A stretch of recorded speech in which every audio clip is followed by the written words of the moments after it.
One of the things that happened from doing all these live streams is that I made a bunch of new fans all around the world. It's amazing. People will come in from Israel and every place. Mm-hmm. That's cool. Yeah, it's really cool. One of the things that happened from doing all these live streams is that I made a bunch of new fans all around the world. Okay.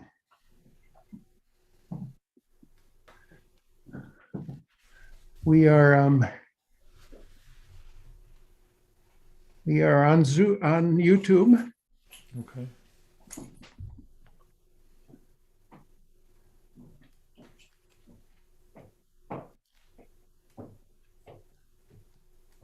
And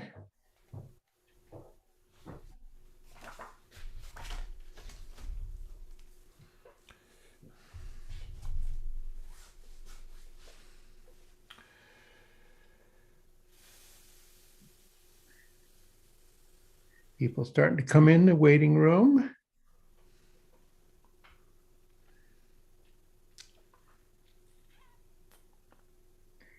And it being 7 o'clock,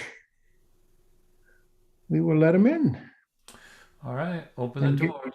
get going.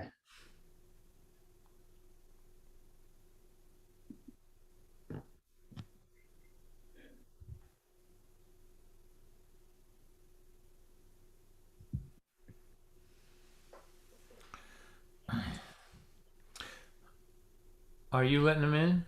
Or do you want me to? It's done. Okay. Very good. I don't know who Kashedlock is. That's It's that person. Hi there. hi. Gotta unmute.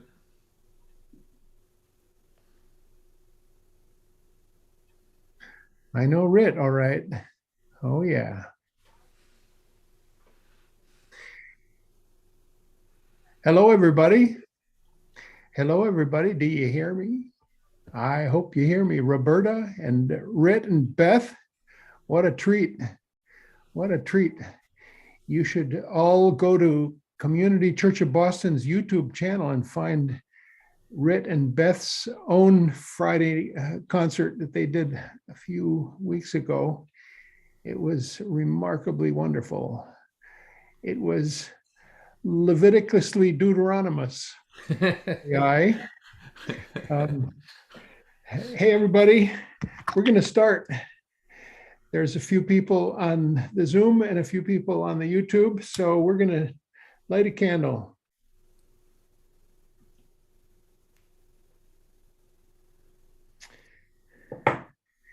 If I stood out in the rain, night, my only light a candle 1,000,000 miles away, would you lay down your fire as I raised mine? Would you not kill again? And oh, when you're near me, oh, my love, oh, my joy, there's nothing ever to weary me, oh, my darling one. Hello, all you fantastic Friday fools.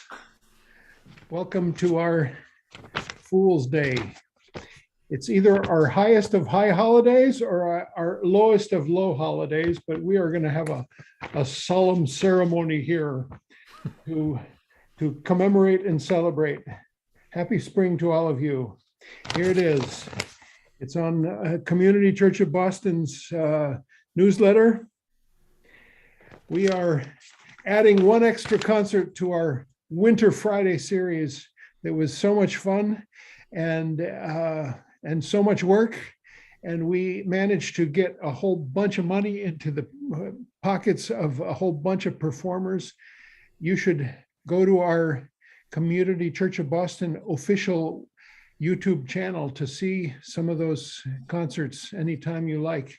There was some just marvelous moments, and it was fun exercise. And we'll probably have a few more during the rest of the seasons, just to celebrate a few other performers that I'd love to hear from, and don't want to wait till next winter. I want to just sing a tune for you here. Don White is all about the state of Michigan, and there's a state of Michigan guy that I love. His name is Joel Mabus, and he taught me this song a long time ago.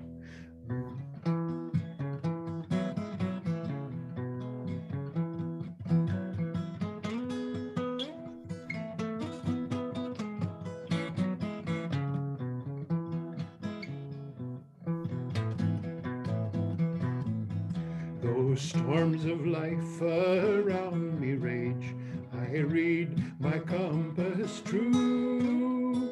I fix my gaze on a higher stage where the sun shines bright and new.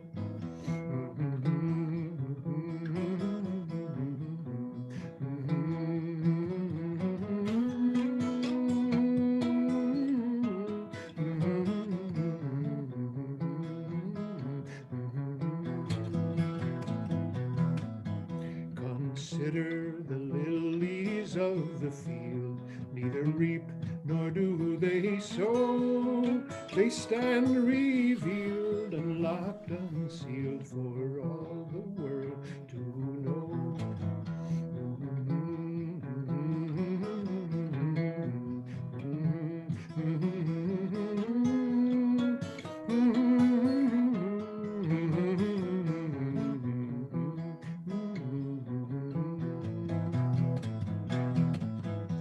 The sparrow sings his song of joy and flies with wondrous ease. Oh, would that I my gifts employ as do the least of these.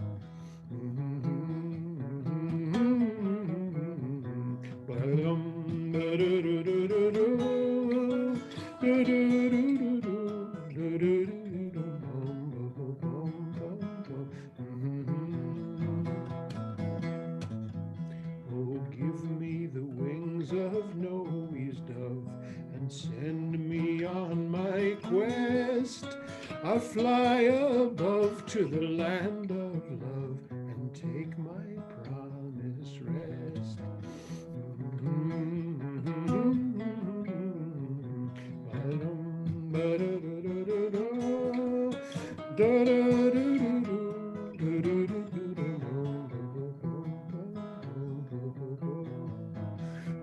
Give us the wings of Noe's dove and send us on our quest. We'll fly above to the land of love and take our promised rest. We'll fly above to the land of love and take our promised rest. And take our promised rest. We will take our promised rest, our promised rest.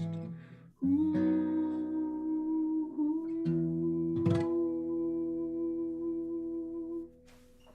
Beautiful. Well, everybody, I've been looking forward to this for a long time. We're in for a treat. Start our weekend off with Don White, our April Fool's weekend with Don White.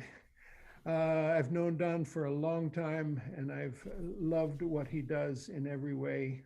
I was just down at the church. I was reading his book, Memoirs of a Sea Student, and laughing out loud. I forgot to bring it. I was going to read an excerpt from it, but I will leave that up to Don if he chooses to do that tonight. And just say nothing else, but that we're just so glad you're with us, Don. And hello to everybody who's here. And take it away, Don White. Hey, hello, welcome, hi. So thank you, everyone. Thank you, Dean. It's good to be here.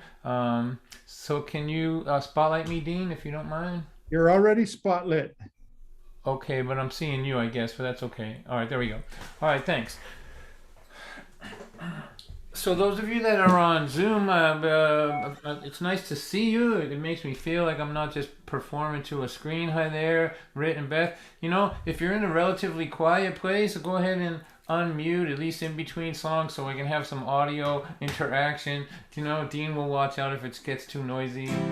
But I've been doing live streams for the entire pandemic, and so I like to at least have a little interaction. So otherwise, I feel like I'm losing my mind performing to a screen, which all the performers out there know what I'm talking about.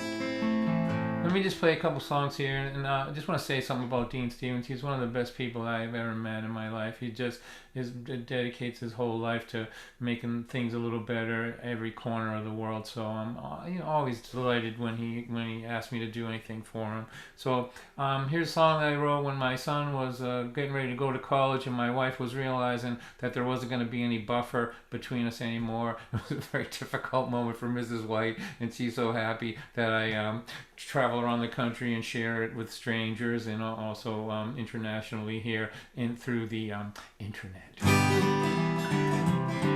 Happy April Fool's Day. Happy spring. Happy winding down of the pandemic, ladies and gentlemen. Rascal is a dog, he ain't too bright. Me and Rascal were sitting on the couch last night when my woman come in and started to cry. She looked at us with such terror in her eyes. She said, I have raised these children for 18 years, and now they're growing up and moving out of here, and my big reward for all that I've been through is this dog as dumb as mud. And you, yippee-yahoo. Rascal looked at me in disbelief. He said, she can't be talking about you and me. She's got us to spend the rest of her whole life with. Would you please tell her how incredibly lucky she is? And I said, who is gonna love you any better than this? We'll wake you up every morning with big wet kisses when we hear the police sirens in your neighborhood. We throw our heads up in the air and we howl for you. Ow! And that's cool. You gotta admit that's pretty cool. You know, I don't believe we had succeeded in convincing her of the outrageous good fortune that had just befallen her. In fact, instead of looking happy as she could be, she looked a little bit, well, you know, suicidal to me. But hey, kids go to college, kids move away with dogs and husbands. That's who stays. To you it seems like a big trick of fate, but me and Rascal don't see it that way.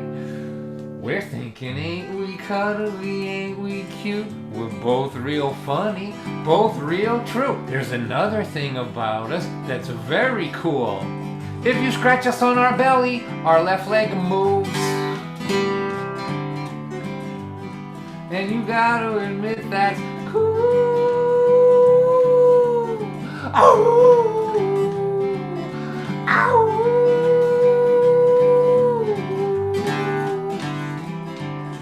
Well, okay, so maybe we ain't that smart. We're a couple of mutts with a lot of heart, but no one could ever love you better or give you more loyalty than this dog.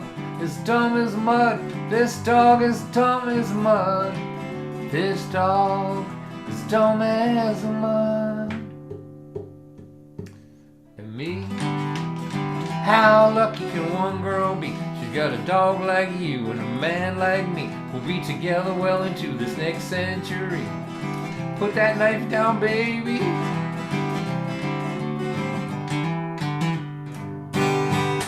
There we go. And the crowd goes wild. You can't tell, but I can see. They're going wild.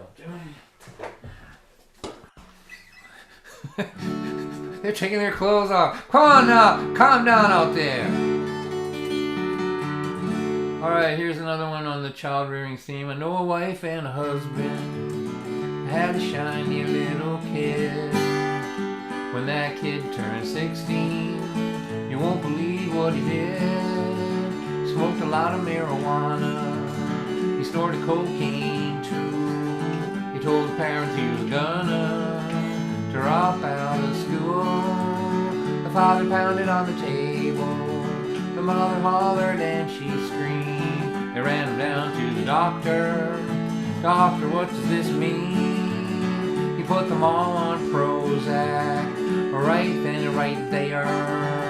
He said you'll still have your problems, but now you just won't care. And he prescribed a little therapy, some supplementary drugs, but he didn't write a script out for a little more love, just a little more love. What the heck could it hurt? It might not fix nothing, at least it won't make things worse. When you're looking at your lifetime from the end when you are done, you know it might look a little better. See a little more love. I know a wife and a husband, and they had a shiny little kid. When that kid turned 16, you won't believe what she did. She said, "Mom, I am sleeping over Susan." That was just a big lie. Oh, what you really was doing was staying out all night. And when her parents found out, they cried boo-hoo-hoo. And then they called the radio talk show. They asked him, what should we do? He said, send her off to boot camp. That was his advice. It was good for his ratings, but it wasn't very nice. Just a little more love. What the heck could it hurt? It might not fix nothing, at least it won't make things worse. When you're looking at your lifetime from the end, when you are done, you know it might look a little better. See a little more love. I can see that you're a tough guy. You won't be pushed around. You're not gonna take it. You're good at putting your foot down. You might get killed by lightning. You might get hit by a truck. But if you are not that lucky, you might just wind up spending years in a rest home without a whole lot to do. Or look back on what you did with the time God gave you. Just a little more love. What the heck could it hurt? It might not fix nothing, at least it won't make things worse. When you're looking at your lifetime from the end when you are done, you know it might look a little better. Big, rough, tough, gotta see a little more love. Might look a little better. See a little more love.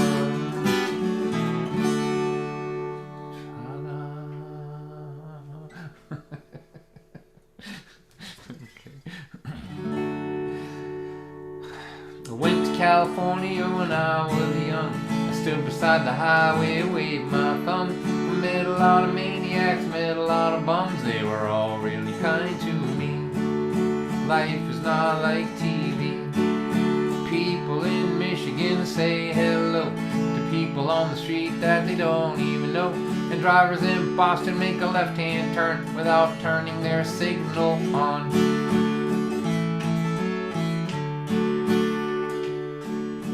In 1993, if you were talking to yourself walking down the street, it was sad because it meant that you were crazy. Now it means that you're a businessman. It's not crazy but still kinda sad. I went to California when I was young. I stood beside the highway, waved my thumb. Met a lot of maniacs, met a lot of bums. They were all really kind to me. Life is not like TV. My boss is younger than my children are. I've gotta tell you people, that is so bizarre. He's so adorable when he yells at me. It makes me wanna pinch him on his cheek and say coochie coochie coo coochie. I went to California when I was young. I stood beside the highway, waved my thumb. Met a lot of maniacs, met a lot of bums. They were all really kind to me. Life is not like TV. People in Michigan say hello to people on the street that they don't even know. And drivers in Boston make a left-hand turn without turning their signal on. They're not thinking about you at all. They just keep on rolling, keep on rolling, we keep on rolling along. There you go. All right, hello everyone. So that song sort of referenced hitchhiking a little bit. So I've written 2 books. Dean mentioned my first book. It's called Memoirs of a Sea Student. That's this book right here, Memoirs of a Sea Student. This is a desk here, an old desk with a hole for inkwell in it. Oh, and so I am old enough to have sat at a desk like that was bolted to the floor. I want to say I've just written a new book. And my new book is called The Hitchhiking Years and 4 Other Stories. And that is a photograph there, the only photograph that exists of my wife and I when at the beginning of our 3-year hitchhiking adventure. We hitchhiked. We left Lynn, Massachusetts when I was 17 years old, right out of high school, her and we hitchhiked for 3 years. Do you believe that? No. When I say that, I feel like somebody who used to make buggy whips or something. Do you know what I mean? Like when was the last time you even saw a hitchhiker? But we just got so hopelessly, entirely addicted to hitchhiking. We spent the whole of 1975 hitchhiking. We went to hitchhiked to Alaska, the Alcan Highway. We spent all of 77, most of 77, went up to Newfoundland and all that, and then all of 1979. And so I wrote this book about it. I'm going to read a little something from it. It was fun for me to remember this. So I am a guy who hitchhiked for 3 years with his girlfriend that he's still married to. How many years later? Decades later. I'm probably the only person who can make that sentence in the world, I think. Anyway, this is called the Alaska-Canada Highway. I have seen, driven on, stood beside, bounced untethered in the back of pickup trucks for miles upon, and inhaled deep into my lungs the dust of many dirt roads in my life. But never could I have imagined a stretch of gravel as impressive as the Alaska-Canada Highway. When we set out to hitchhike this beast in 1975, it was approximately 1,400 miles of dirt. If a similar road extended west from Boston, your tires would not touch asphalt till you reached Omaha. That's Nebraska, ladies and gentlemen. Of course, it's all paved now, which means that North America is no longer able to provide a similar experience to the one that Teresa and I had in July of that year.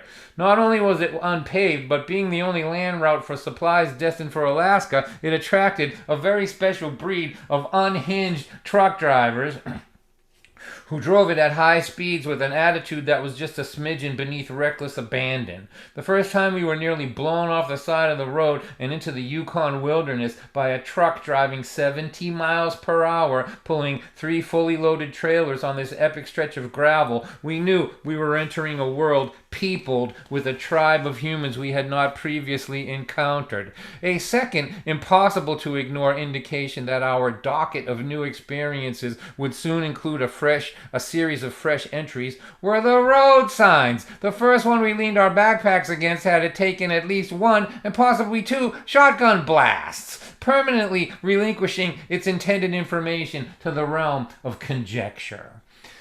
Standing beside a bullet-ridden sign that drunks, kids, moms, and clergymen shot out the passenger window at with a nonchalance reminiscent of the way most folks would wave to a neighbor was a bit intimidating and spoke volumes.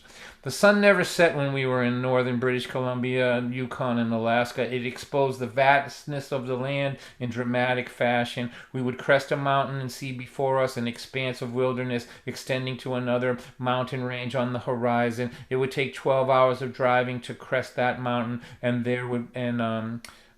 to get to that next mountain, where the midnight sun would reveal another impossible stretch of wilderness between us and another mountain range, 12 hours of driving away.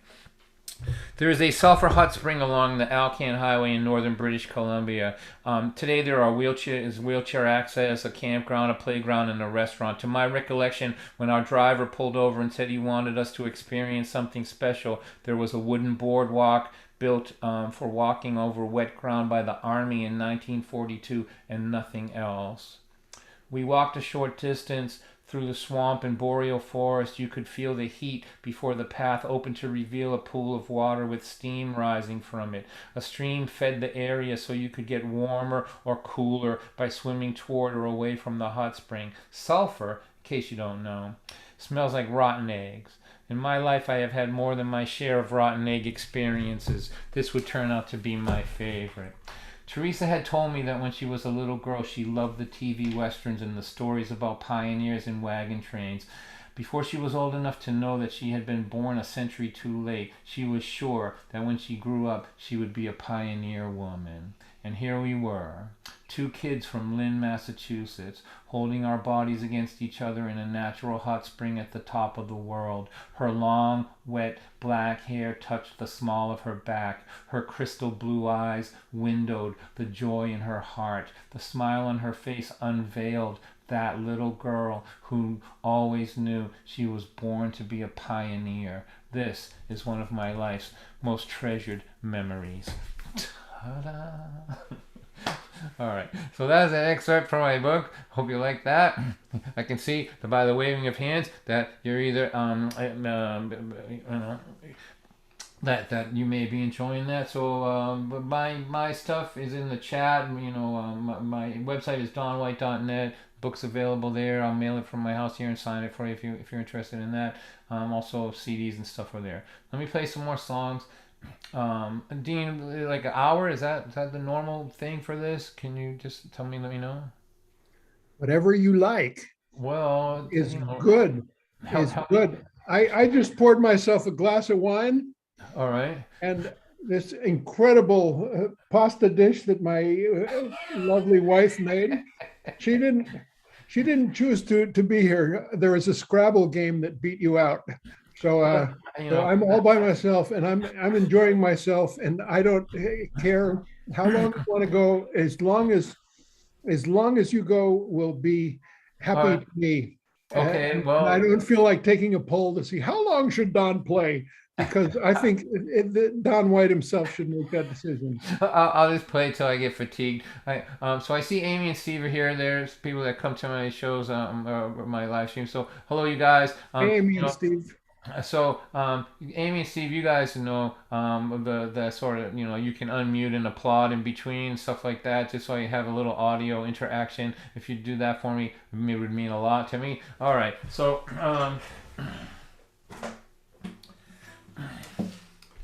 I started a thing in Lynn, Massachusetts about 12 years ago. It was an open mic for spoken word, and Dean has played at it. It's called Speak Up, and it's still running now. Other people running it, but we ran it for 8 years, and it was designed specifically to reach the unreachables, to reach kids that wouldn't go to a church open mic or social workers. They were, a lot of them, were, their parents were drug addicts and they were homeless and feral, living way out on the edge. But I designed this thing where we could get them. In fact, many other organizations have asked me to teach them how to do it, how to get these kids, these way on the edge kids, to come and express themselves. And I've done that. It's I don't want to go into it now, but I can teach people how to do that, and they would come. And these kids are tough, they're tough and street savvy, and they would watch, and one of the rules that I had was that there was no language restrictions, that you could say whatever you wanted, and they would test that. And I had to teach my people my age, to just let them talk and not interrupt them, even if what they said offended you, even if it fell into some category that you felt was inappropriate, you had to be quiet. I enforced that. And by enforcing that and teaching them to just applaud and support these kids, the transformation was remarkable. They would start out and just get up and try to horrify us. That was the first thing. They would just say the most appalling, whatever they thought would horrify you, they would do it. And they would expect you to say, you can't say that here. And then they would say, because you're just like everybody else. But I had taught everyone after hearing the most horrifying things that could come out of a 20-year-old's mouth, to just applaud politely and tell them they were wonderful, and it could put them off balance. And what would happen after that, in dozens and dozens of cases, is that the next time they would come, they would have a piece of paper in their hand, and it would be shaking, and they would read a poem about the abuses they suffered and the challenges they had, and the lack of love and support they had in their life, and they had a voice. They found a voice, and it's something I'm really proud of. This idea of giving a voice to people who don't have one, I think is an important thing. Who's ever in power, that's something they don't want. They don't want people. They don't want people learning how to express themselves. So we, for 12 years now, have built a little factory of developing personal voices that are not afraid to say what they want. So that's just a long way of getting to this song here. So one of the things that would happen is there would be 16 and 17-year-old kids walking around with Janis Joplin albums under their arms, and they would be under the delusion that they missed the good times, that they should have been born in the 60s, that all of that. And I don't agree with that. I feel like their time is better. They just have to go look for it. They have to go find it. And if you spend your time trying to dig up the 60s, you're going to miss the magic of your time that people will be talking about later. So this song is called Woodstock Memories. It's on an album called Live at the Guthrie Center, which I recorded it at the church out in Great Barrington, which is the church where Alice's Restaurant was filmed out there.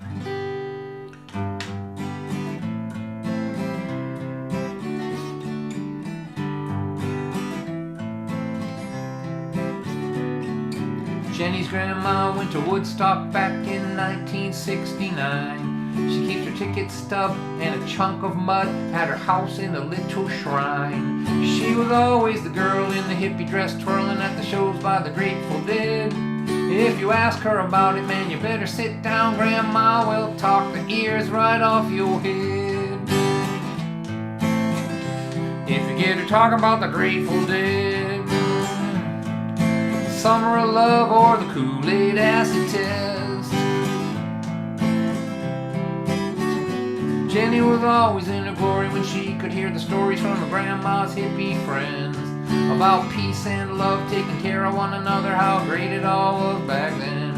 And that night she would dream of being on the bus with Keezy, seeing Jimmy in 69. But when she wasn't dreaming, she always had the feeling somehow she'd been born in the wrong time. You should have been 20 in 1969. All the gray-haired hippies say that all the time. But the cool grandchildren of the cool young women who danced in the Woodstock mud are living on the beach in Montezuma, Costa Rica, man, they're having all kinds of fun singing. There's only 1 minute, if you're not living in it, it's never coming back again. I love you, Grandma, but Baba Ram Dass never said, be there then.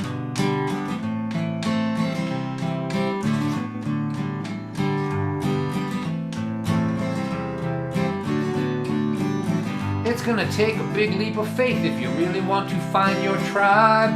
Those were the first words that Jenny heard in the song that she found online. And that summer she drove all the way to Minnesota to the Shangri-La Festival. And there they all were, all the people like her who grew up believing that they were all alone. They said, hey girl, welcome home.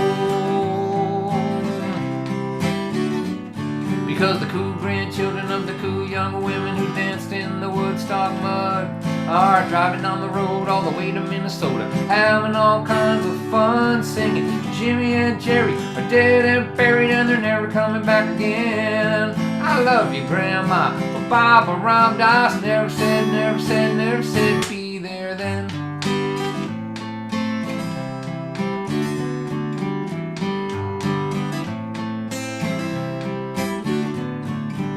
Jenny's grandma grandma went to Woodstock in 1969. And since then she believed there was never gonna be a better time, and that's alright.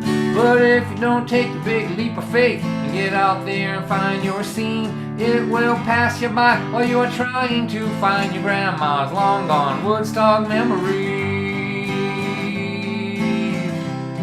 There are Woodstock memories. And the cool grandchildren of the cool young women who danced in the Woodstock mud are living on the beach in Montezuma, Costa Rica, man, they're having all kinds of fun singing. There's only 1 minute if you're not living in it, it's never coming back again. I love you, Grandma, but Barbara Ram Dass never said, never said, never said, never said, never said be there then.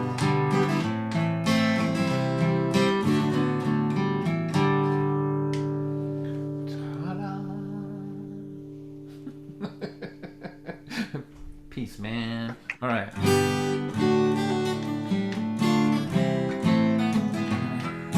All right. So a good hunk of the people that are here are in Massachusetts, I suspect. Massachusetts, weed is legal. I'm okay with that. I don't smoke it myself, but I'm glad nobody's going to jail for it or anything like that. I'm all right with that.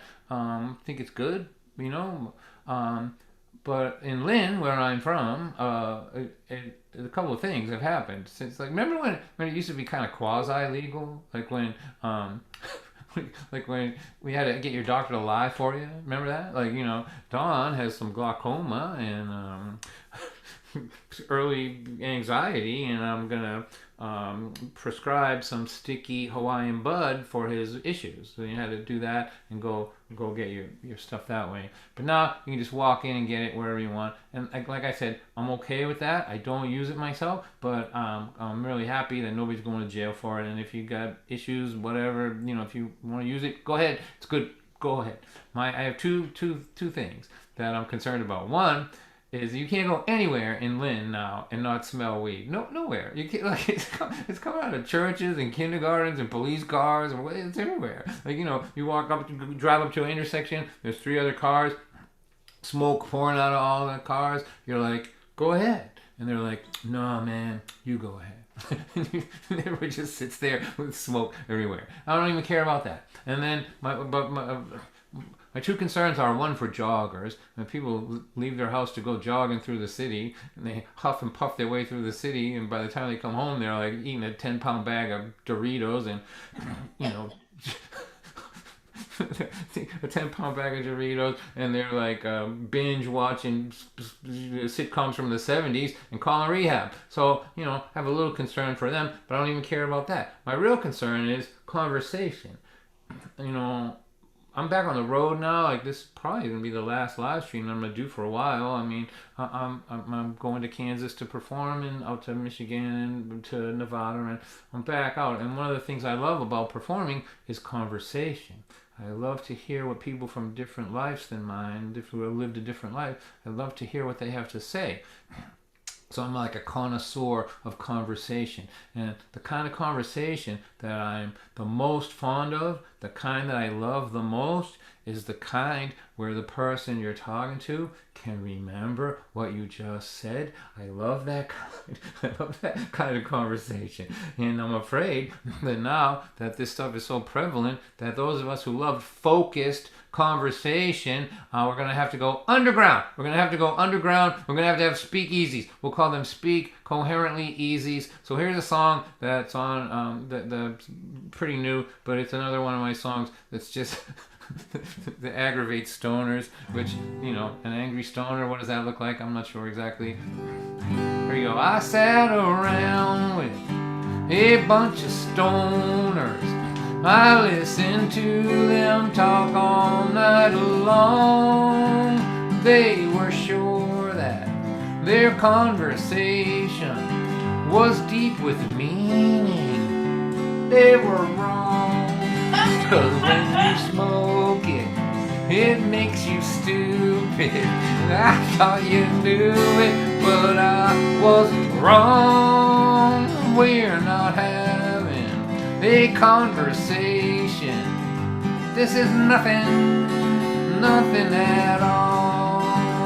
My friend Harry lit up a fatty to celebrate my brand new job. I watched his brain float out of my window. He left me talking to an empty blob. But when you smoke it makes you stupid.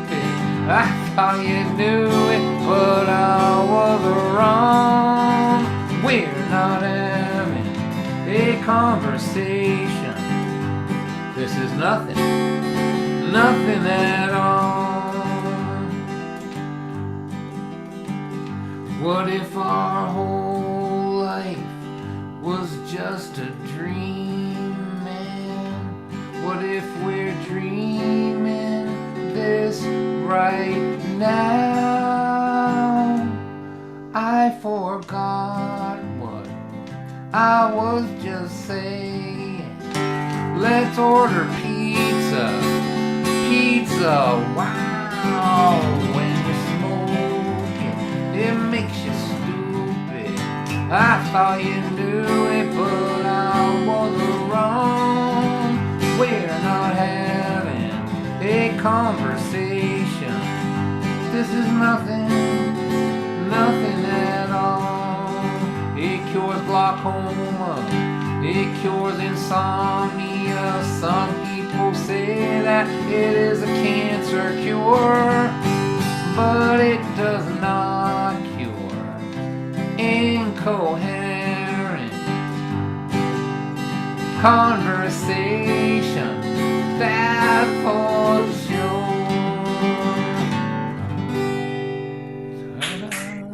Hey, there you go.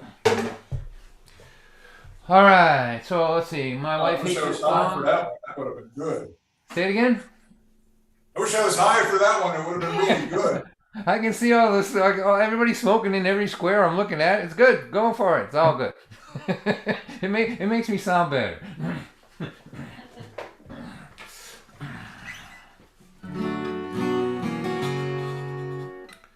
All right, so let's see. On Pete Seeger's 100th birthday, I was honored to be asked to go down and play for his family in Beacon, New York, where he lived, at the club there. I think it's called the Town Crier, and it was an honor to meet his family, and so everybody got up and sang songs about Pete. You know, Pete, the guy who cleaned up the Hudson. Pete, the guy who knew Woody Guthrie. Pete and the Weavers.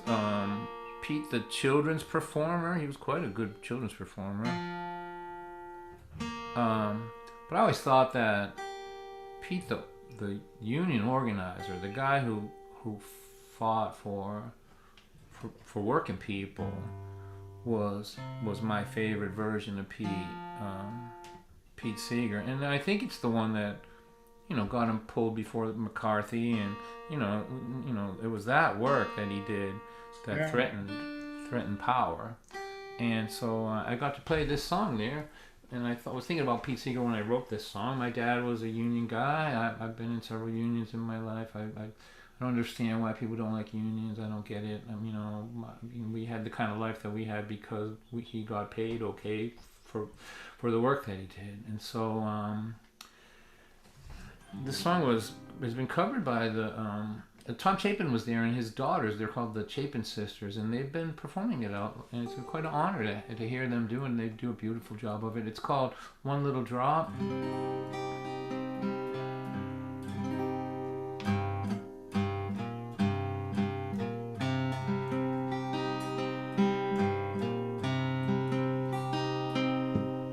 All the work gets done in the valley. All the money rains down on the mountain top. When the money trickles down to the people in the valley, it's only one little drop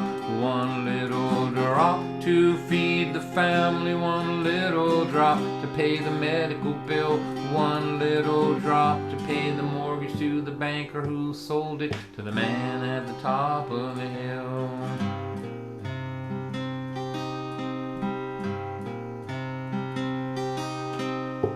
Oh, they work so hard to divide us with a steady stream of lies. 'Cause if we ever stop fighting with each other, we might start asking each other why.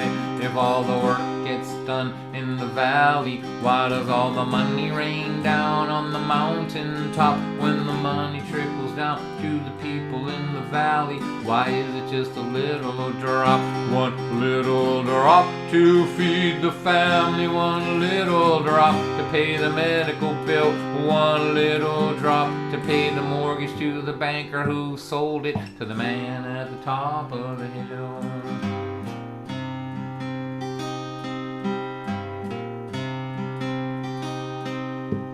Keep buying those politicians and those TV newsmen too. Make them say every day, my problem is my neighbor, when I know that my problem is you. Just keep lying about corporate tax breaks, how the jobs are gonna trickle down. But beware of the day when the people say that they're sick of being trickled on. One little drop to feed the family, one little drop to pay the medical bill, one little drop to pay the mortgage to the banker who sold it to the man at the top of the hill.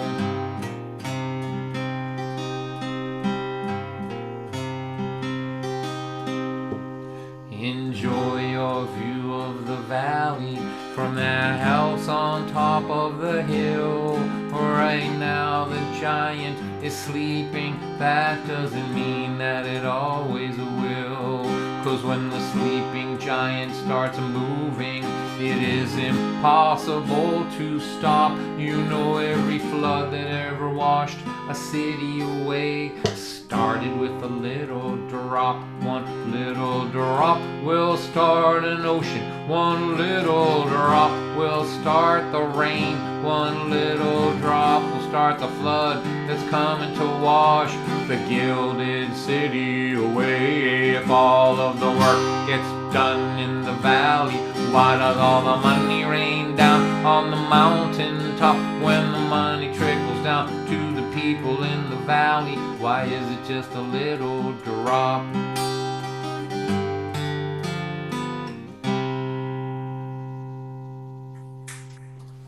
All right. Great song, Don. Thank you. Thank you, Dean. Appreciate that. Here. So let me read something from my older book here. This book has seen a resurgence since my new book came out, so people are picking up both of them. I'm very grateful to those people. This is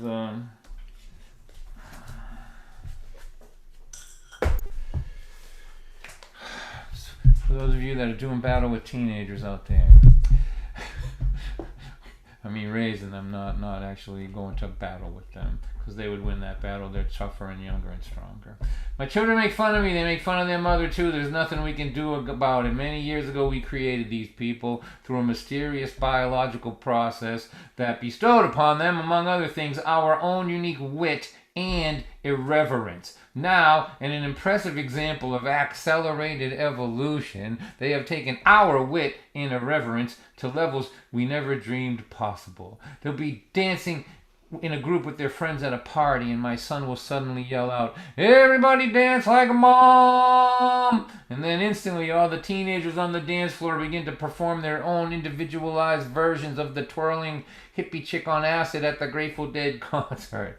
Now, after they exhaust the creative possibilities of this delicious parental mockery, my son will yell, "Now everybody dance like Dad!" And then the entire group immediately breaks into improvisational interpretations of the mating dance of the adult, male, uncoordinated old man who thinks he's cool. They call it the dork dance. Now, this activity often culminates with them all lying in a heap on the floor and laughing uncontrollably.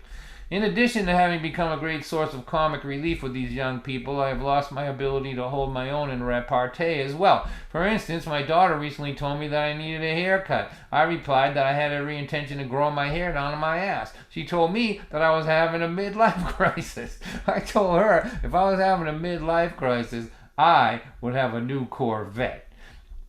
Without missing a beat, and before the last syllable of my sentence had traveled across the room to her ear, she said, "Huh, you can't afford that." And then she did the sassy daughter dance and sang me this song. Here, I'll imitate her. She just jumps into this improv. She goes, "You are having the poor boy's midlife crisis.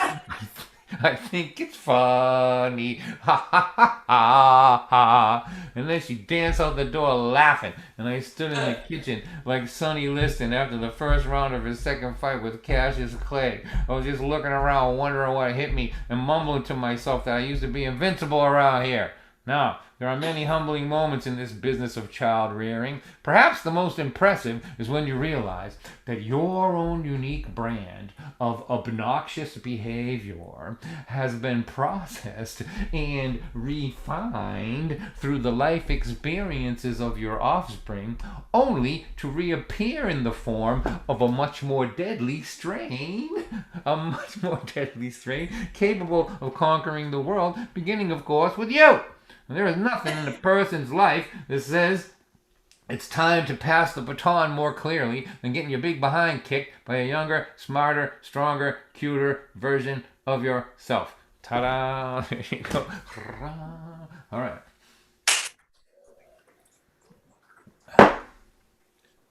All right. How we doing? Is everybody okay? We're good. All right. So, did we lose any of the stoners here? David Goodman, did your wife leave? If she don't like that song, that's okay. How about I'll play till like 10 past or quarter past, something like that. That's another 20, 25 Yeah. minutes. That work for everybody? Yeah. Okay. All right. So here, let's play a couple.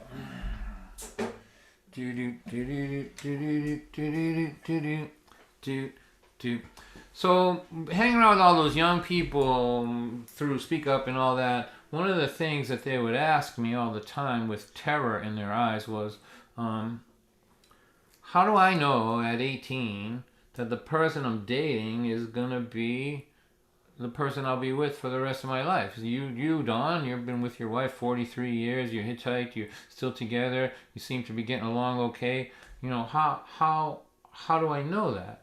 And I have no idea, but that doesn't stop me from lying to him. I'll tell him anything. I'll say, well, the first thing you need to look for is opposable thumbs, because any long-time married person knows the key to a long relationship is to be able to turn the doorknob and get away from each other once in a while. But if they press me, and I have to be honest, I'm not just fooling around, there's two things that come to mind. I didn't know them at the beginning. I know them looking backwards now.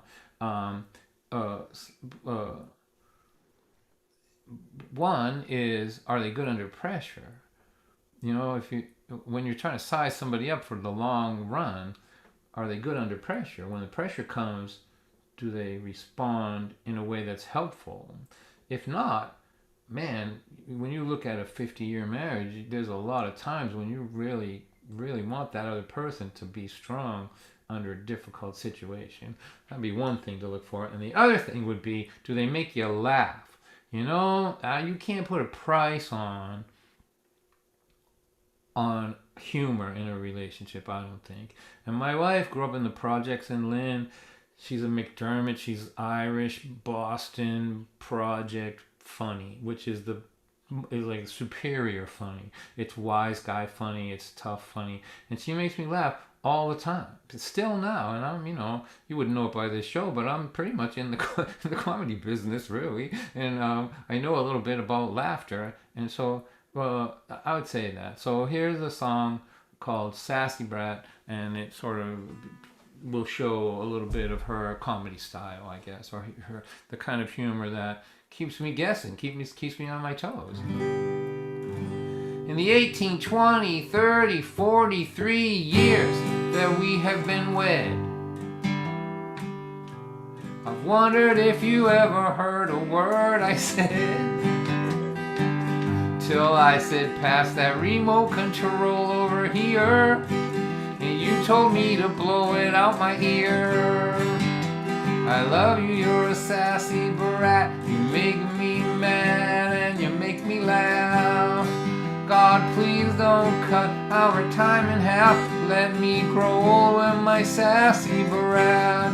When my fans call up and say that I'm great, you tell them that that is a huge mistake. That if they had to live with me, they would understand what a big pain in the ass I am. I love you, you're a sassy brat. You make me mad and you make me laugh. God, please don't cut our time in half. Let me grow old with my sassy brat. There are men who like women that they can dominate. Bring them breakfast in bed and always tell them that they're great. Well, my sassy lady never does that for me, but at least a life with her is definitely not boring. She says, if you want me to believe that you're great, do a couple loads of laundry around here someday. Hey pal, it's only because you're still kinda cute that I haven't already gotten rid of you. I love you, you're a sassy brat. You make me mad and you make me laugh. God, please don't cut our time in half. Let me grow old with my sassy brat. You say the kids have both gone to the show. How about a little quickie before they come home? And I say, hey, I suppose you think you're really slick, the way that you keep emphasizing little and quick. I'm not that sure I love you, you're a sassy brat. You hurt my big fat ego and you make me mad. Please don't cut our time in half. Let me grow old with my sassy brat. Sassy bratty lady been a hang around here, driving me crazy all of these years. If I could ever afford to see a psychiatrist, I'd ask him why the hell do I like being treated like this. We were in bed but we were still awake. You said I really love you in this life we've made. I said, hey, can I quote you on what you just said? You told me if I did you'd punch me in the head. I love you, you're a sassy brat. You make me mad, you make me laugh. God, please don't cut our time in half. Let me grow old with my sassy brat. I hope it's not too much to ask. Let me grow old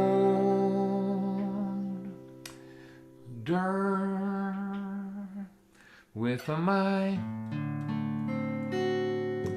sassy brat. All right, there we go. All right. Oh, hi. Thank you, everyone. So let me tell you a story. I'm gonna fly out to Kansas in a couple of weeks to perform at a storytelling festival out there. In 2015, I just sort of fumbled into the storytelling world.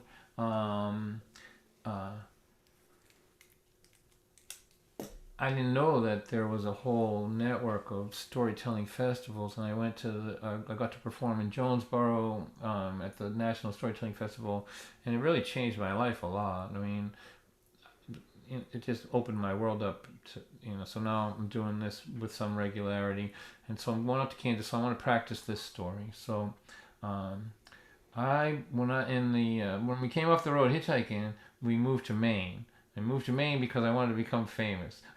It was the first in a series of really interesting business decisions on my part. It was like moving to the moon to become famous. So we moved up there. I had been hitchhiking for 3 years before that, so I was in one of the most economically depressed areas. There wasn't a lot of work, and it was cold and rural, and I had no marketable skills. I was a was an excellent hitchhiker, but nobody was hiring. There were no no opportunities for my particular skill set that's available there in the great state of Maine. And the people who lived there, they hated us. Well, you know, I'm not sure if they hated us, but they were, you know, they would call us Flatlanders. Have you ever heard that before? Flatlanders, like what does it mean? It means go back where you're from. It means you ain't from here. You ain't ever gonna be from here, and go back. Go back to where you were from.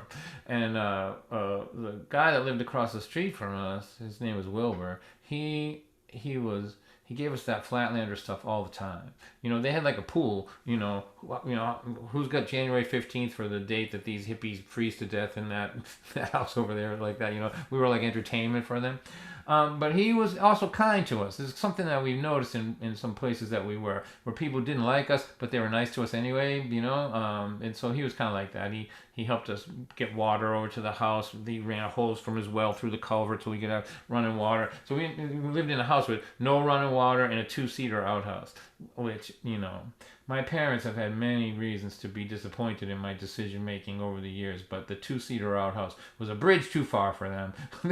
There was nothing I could say to them that was going to make it worth it for them. I'm like, Dad, look, you can hold hands with Ma out here. And he's like, yeah, don't be a wise ass, is what he said to me.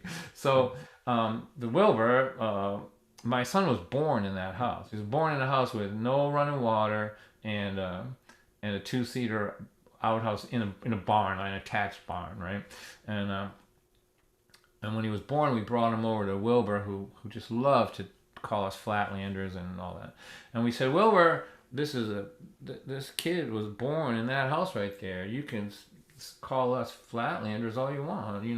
We're always going to be not from here, but he was born in Maine. This is a Mainer. We like holding him up, saying this is a Mainer, and this is what he said to me. And in my life, it stands out as one of the funniest / meanest things I ever heard in my life, which is very typical of your wily Maine Yankee guy, right? I said, so Wilbur, this is a Mainer. And he said, well, if your cat crawls in the oven and has kittens, you don't call them biscuits now, do you? I'm like, Wilbur, that hurt. I'm like, that hurt right here, Wilbur, right?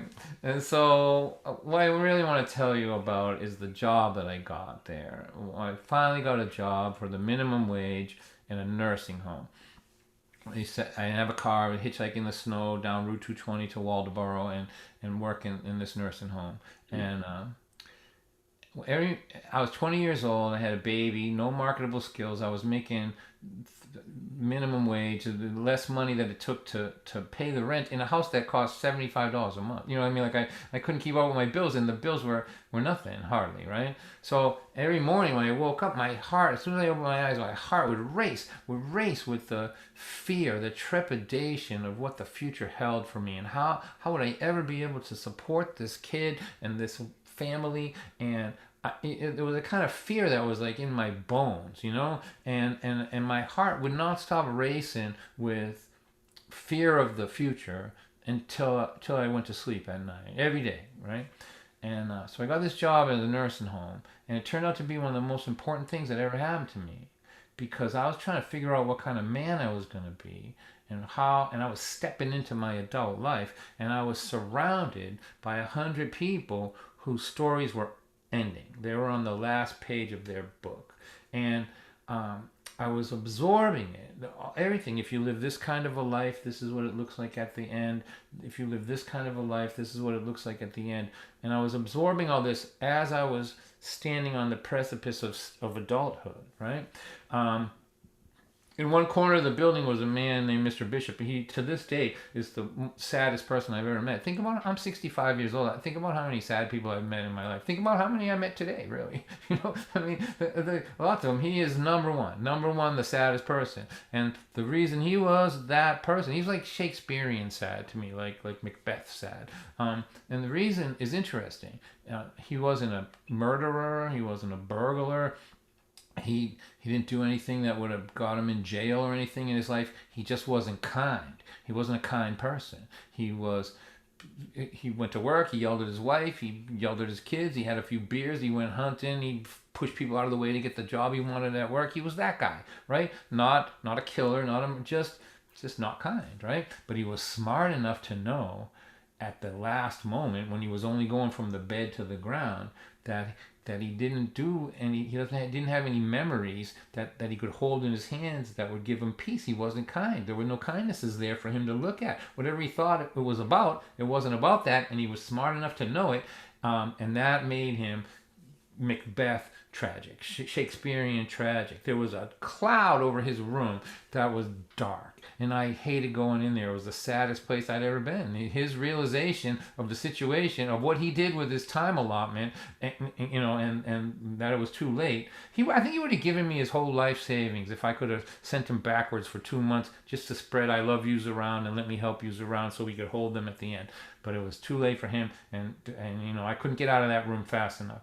On the other side of the building was Maddie Campbell. Maddie Campbell's room, the sun was always shining in it. I thought she had like a southern exposure, but it wasn't that. It was coming from her, because her life was the opposite. She, was decade upon decade of being helpful and kind and generous, and your neighbors are sick, so you make a big pot of soup and you put it on your buckboard and you saddle up your horses and you go through the snow and you make sure that they're warm and they have a fire, and if they're sick, you stay there overnight with them. Like when she looked back at her long life, she didn't need to change a minute of it, and she just was beaming with light, and I was 20 and really not that smart, as has been evidenced by this entire program here. I don't have to discuss to you how not smart I am, but just imagine it, 50 years ago, 40 years ago, right? So, I was colossally not making good decisions, right? But I knew one thing: if these were my two choices, Mr. Bishop or Maddie Campbell, I had to figure out how to get over here. I wanted this. I wanted to be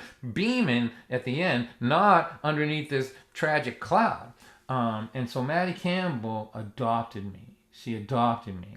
She was 89 in 1979. So she was born in the previous century.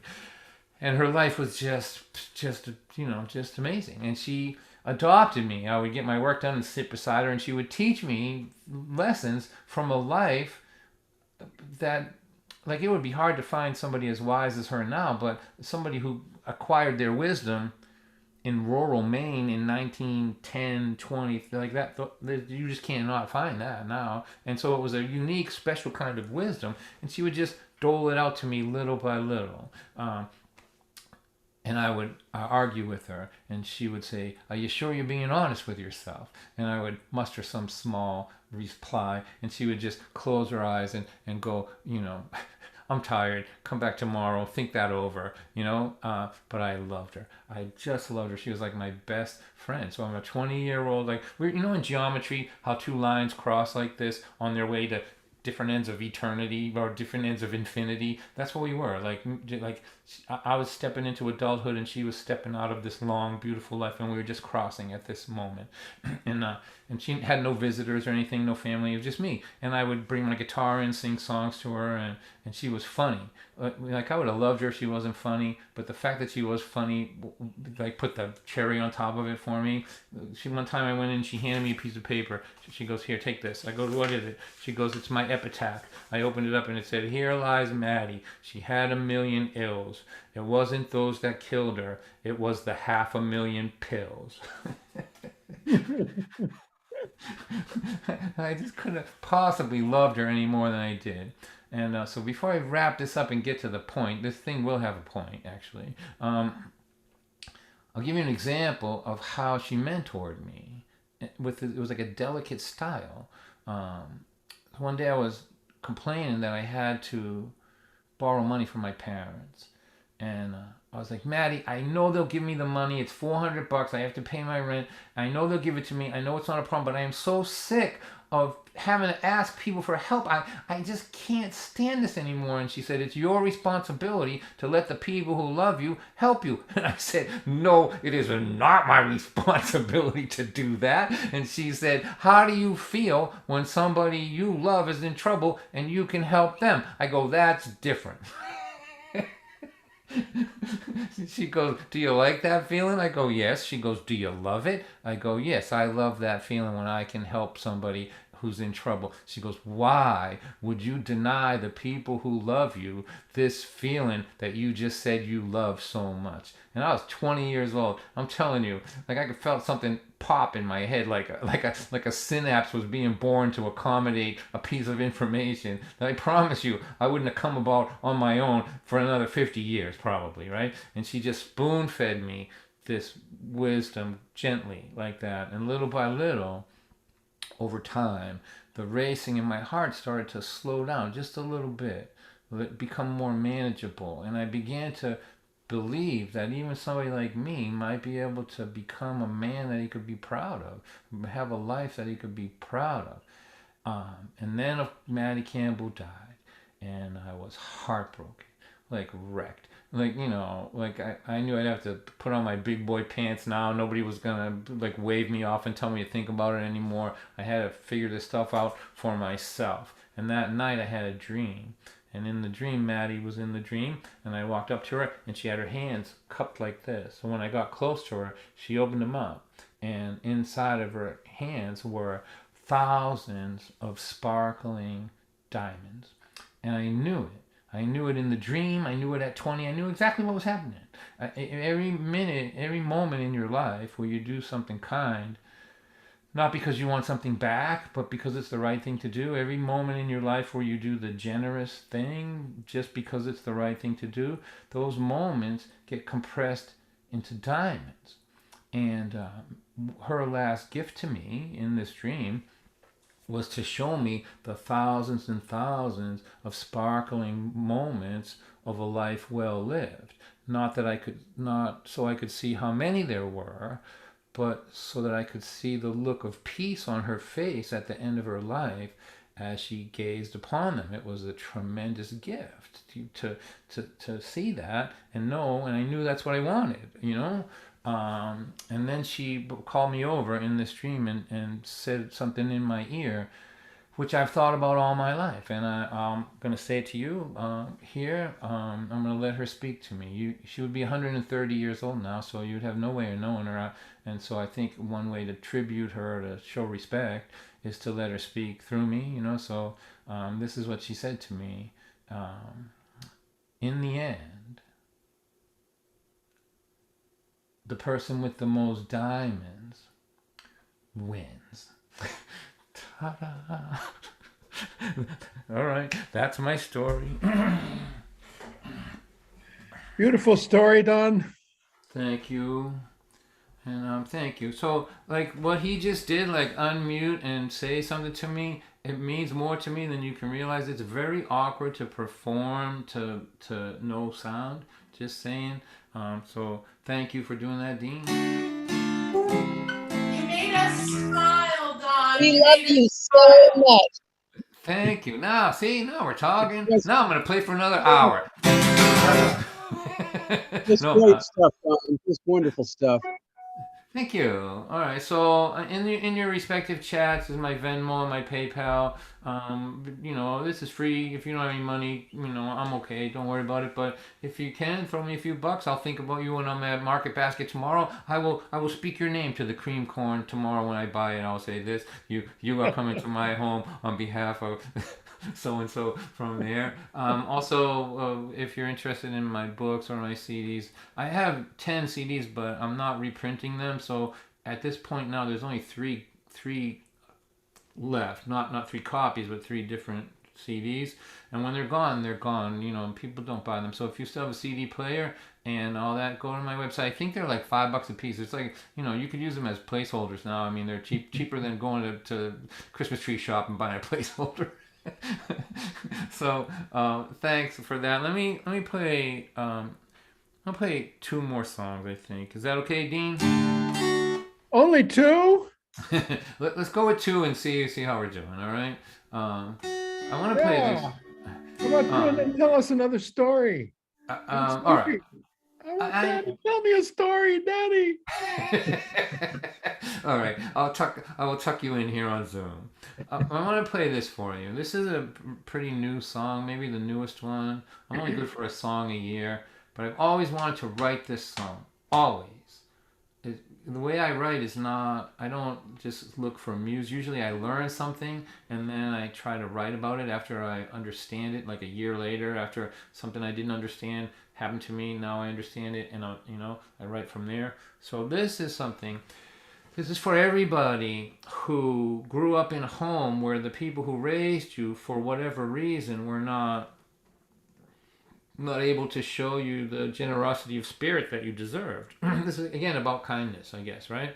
So, no judgment. Maybe they had drug problem, alcohol problem, anger issues, mental health issues, whatever. But if you didn't have examples of people being caring when you were little, but somehow you became a caring person later, I just felt like you needed a song. You needed to know that somebody acknowledges the miracle of what you accomplished, because nobody would have been surprised if you turned out to be uncaring, being raised by uncaring people. If you turned out to be mean, being raised by mean people, but you didn't. Or, if you didn't, this is for you. It's a little wordy, but I've been hanging around too many poets, so that's one of the things that happens. But it's called That's What Makes You Beautiful, and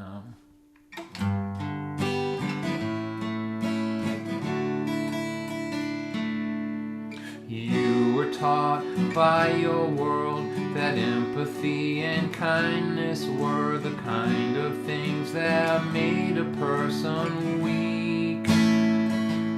They said push and grab and fight every minute of your life and trample those between you and what you believe you need.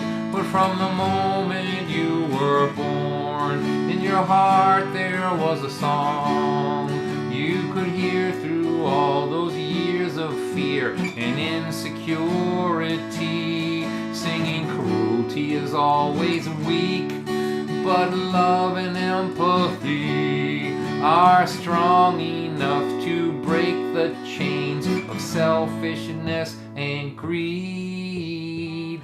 Gentle is the strongest thing to be. You know it is not your fault that heroin and alcohol made them both too ill to give their children what they really need. But it sure would have been nice to be encouraged once or twice, to feel safe at night, or to have a life with just a little normalcy. But from the moment you were born, in your heart there was a song you could hear through all those years of fear and insecurity. When you feel hatred in your heart, you just remember who you are, and that underneath the weight of hate, your heart cannot be free.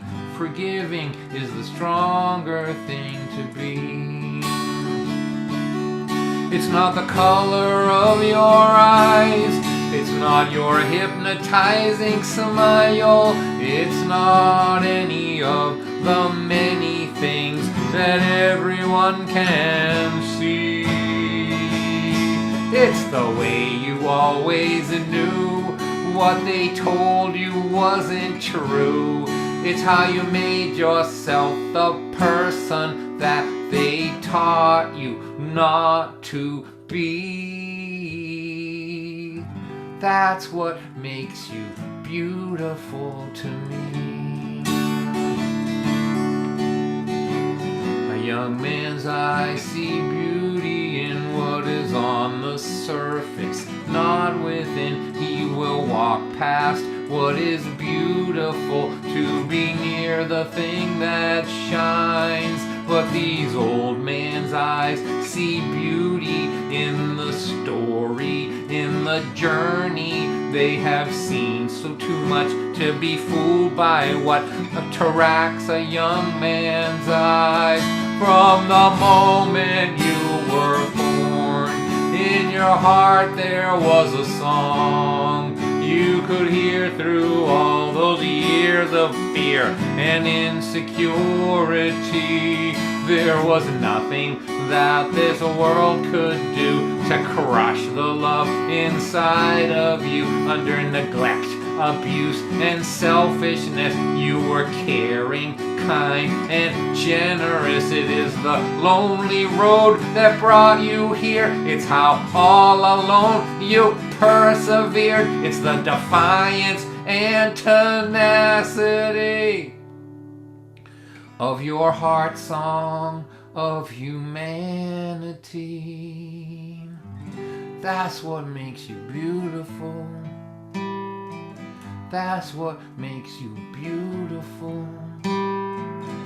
That's what makes you beautiful to me.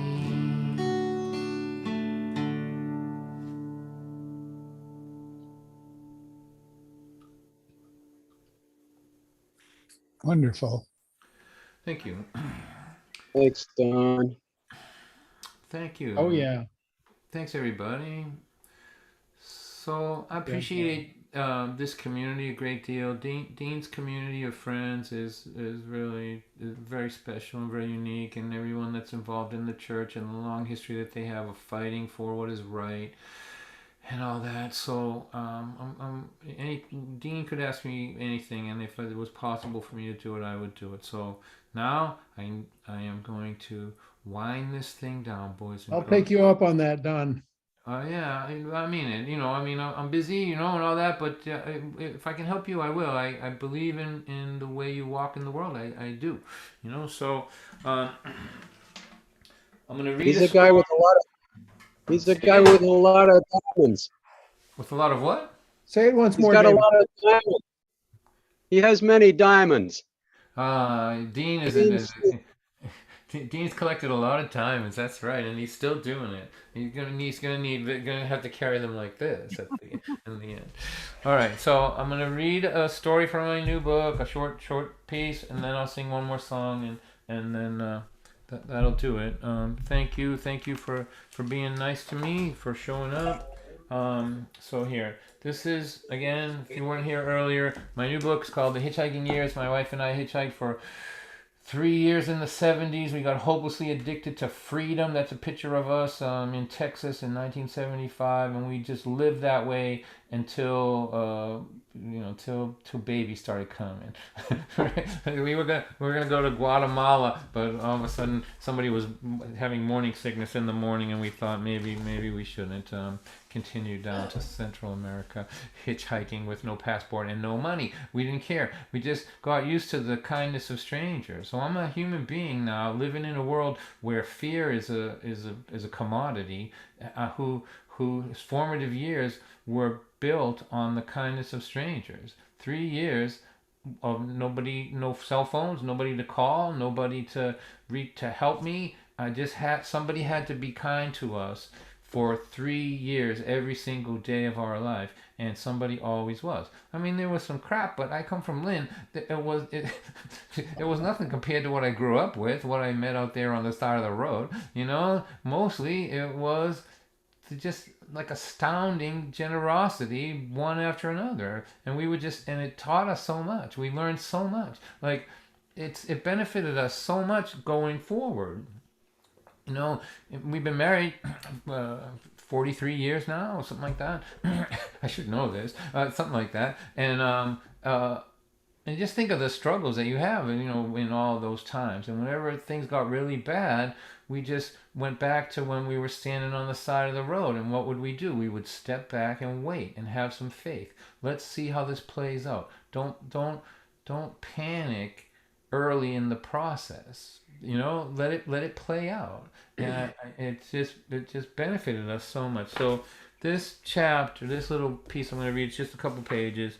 It's toward the end of the book. And what happened is we got off the road and we were in Maine and trying to act like regular people, not vagabonds, right? So Teresa turned to me and said, "I believe at this moment in time we are literally penniless. There's no bank account, no food stamps, no job, and not one single penny in this house." I asked, "Should we panic?" And she said, I believe we should.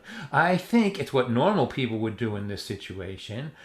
I said, right. Normal people would be flipping out right now. I mean, we're living in a real house and we're going to have a real baby. Hell, someone might even give us a real television set. We're definitely on our way to becoming normal. So we should freak all the way out and not have any faith that things will work out or that the universe loves us or any of that stuff that the normal people think is hippie nonsense and a waste of time. She said, yep, we need to learn how to make the worst out of every situation at the earliest point so we can be freaking out every day like everybody else. It's going to take some practice. I said, okay, do you want me to start? How about you scream at me and tell me that I need to get up off my ass and go get a job? She said, that's a good one. And then you can storm out and go to the bar. You won't have any money, but when you tell the bartender what a shrew your wife is, he'll let you open a tab. I said, none of this sounds too hard. I don't think we're going to have any trouble learning to behave in a way that makes every situation 10 times worse than it really is. And since I am fully committed to becoming normal with you, my dear, I'm happy to practice these tiresome lines and unevolved behaviors. But first, let's try to disprove your penniless theory. I think there may be a coin or two hidden in this house somewhere. Teresa opened the living room closet and slid her hand into all the jacket pockets. There were no pennies. I pulled the cushions off the couch. I pushed my hand down in the sides where the coinage that slides out of trouser pockets hides. I locked eyes with Teresa. A smile came across my face. She returned the smile with a look of excitement. I think this is it. I think we have avoided pennilessness, my darling. Then I slowly pulled my hand out and revealed to our eternal dismay that no, it was just a nickel-sized piece of hard candy. we had just confirmed that at this moment in our long, extraordinarily atypical journey, we were indeed without one solitary cent. In addition, we were unemployed, lacking most skill sets that might alter that fact, expecting a baby, hauling water in buckets, and going out to a barn in sub-zero temperatures to pee. It was perfect. Ta-da!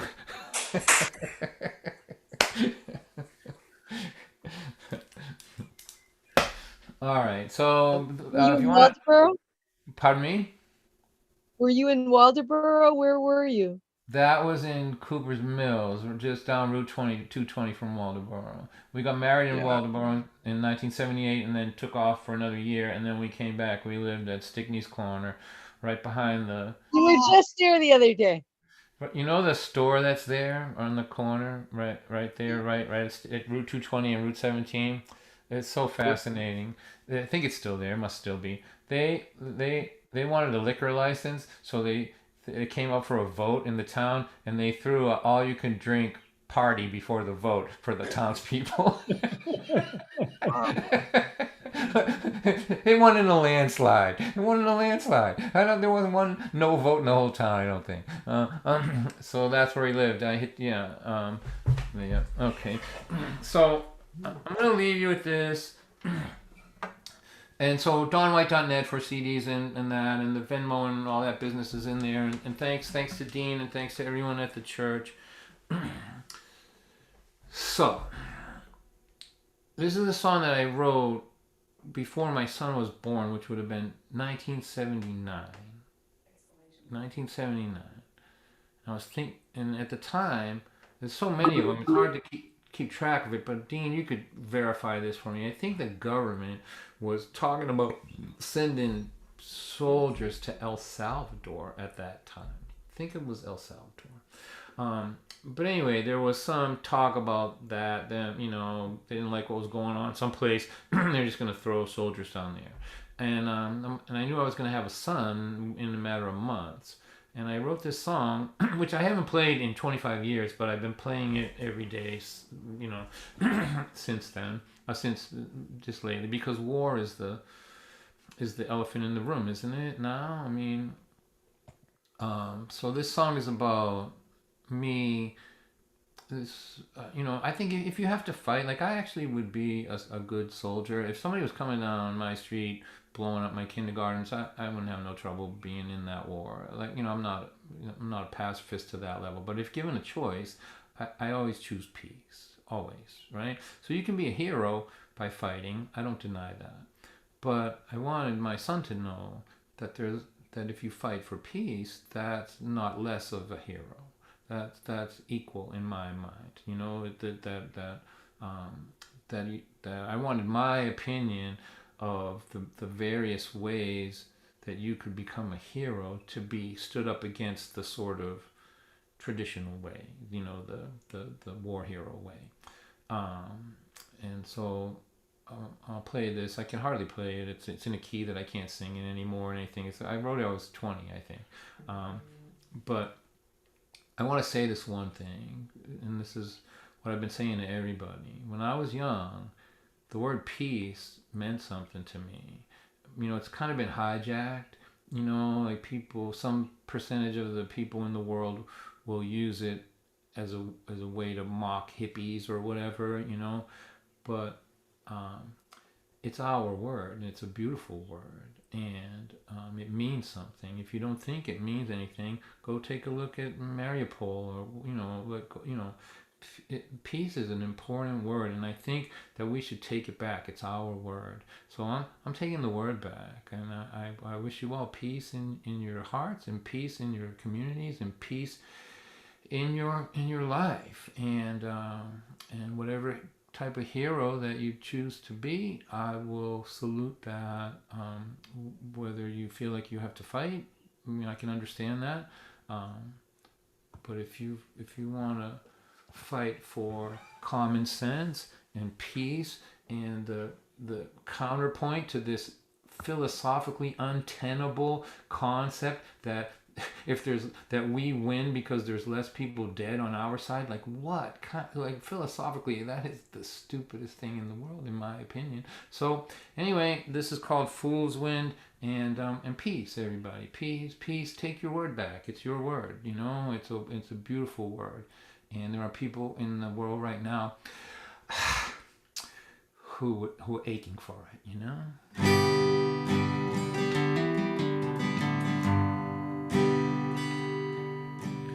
Storm clouds are gathering over yonder.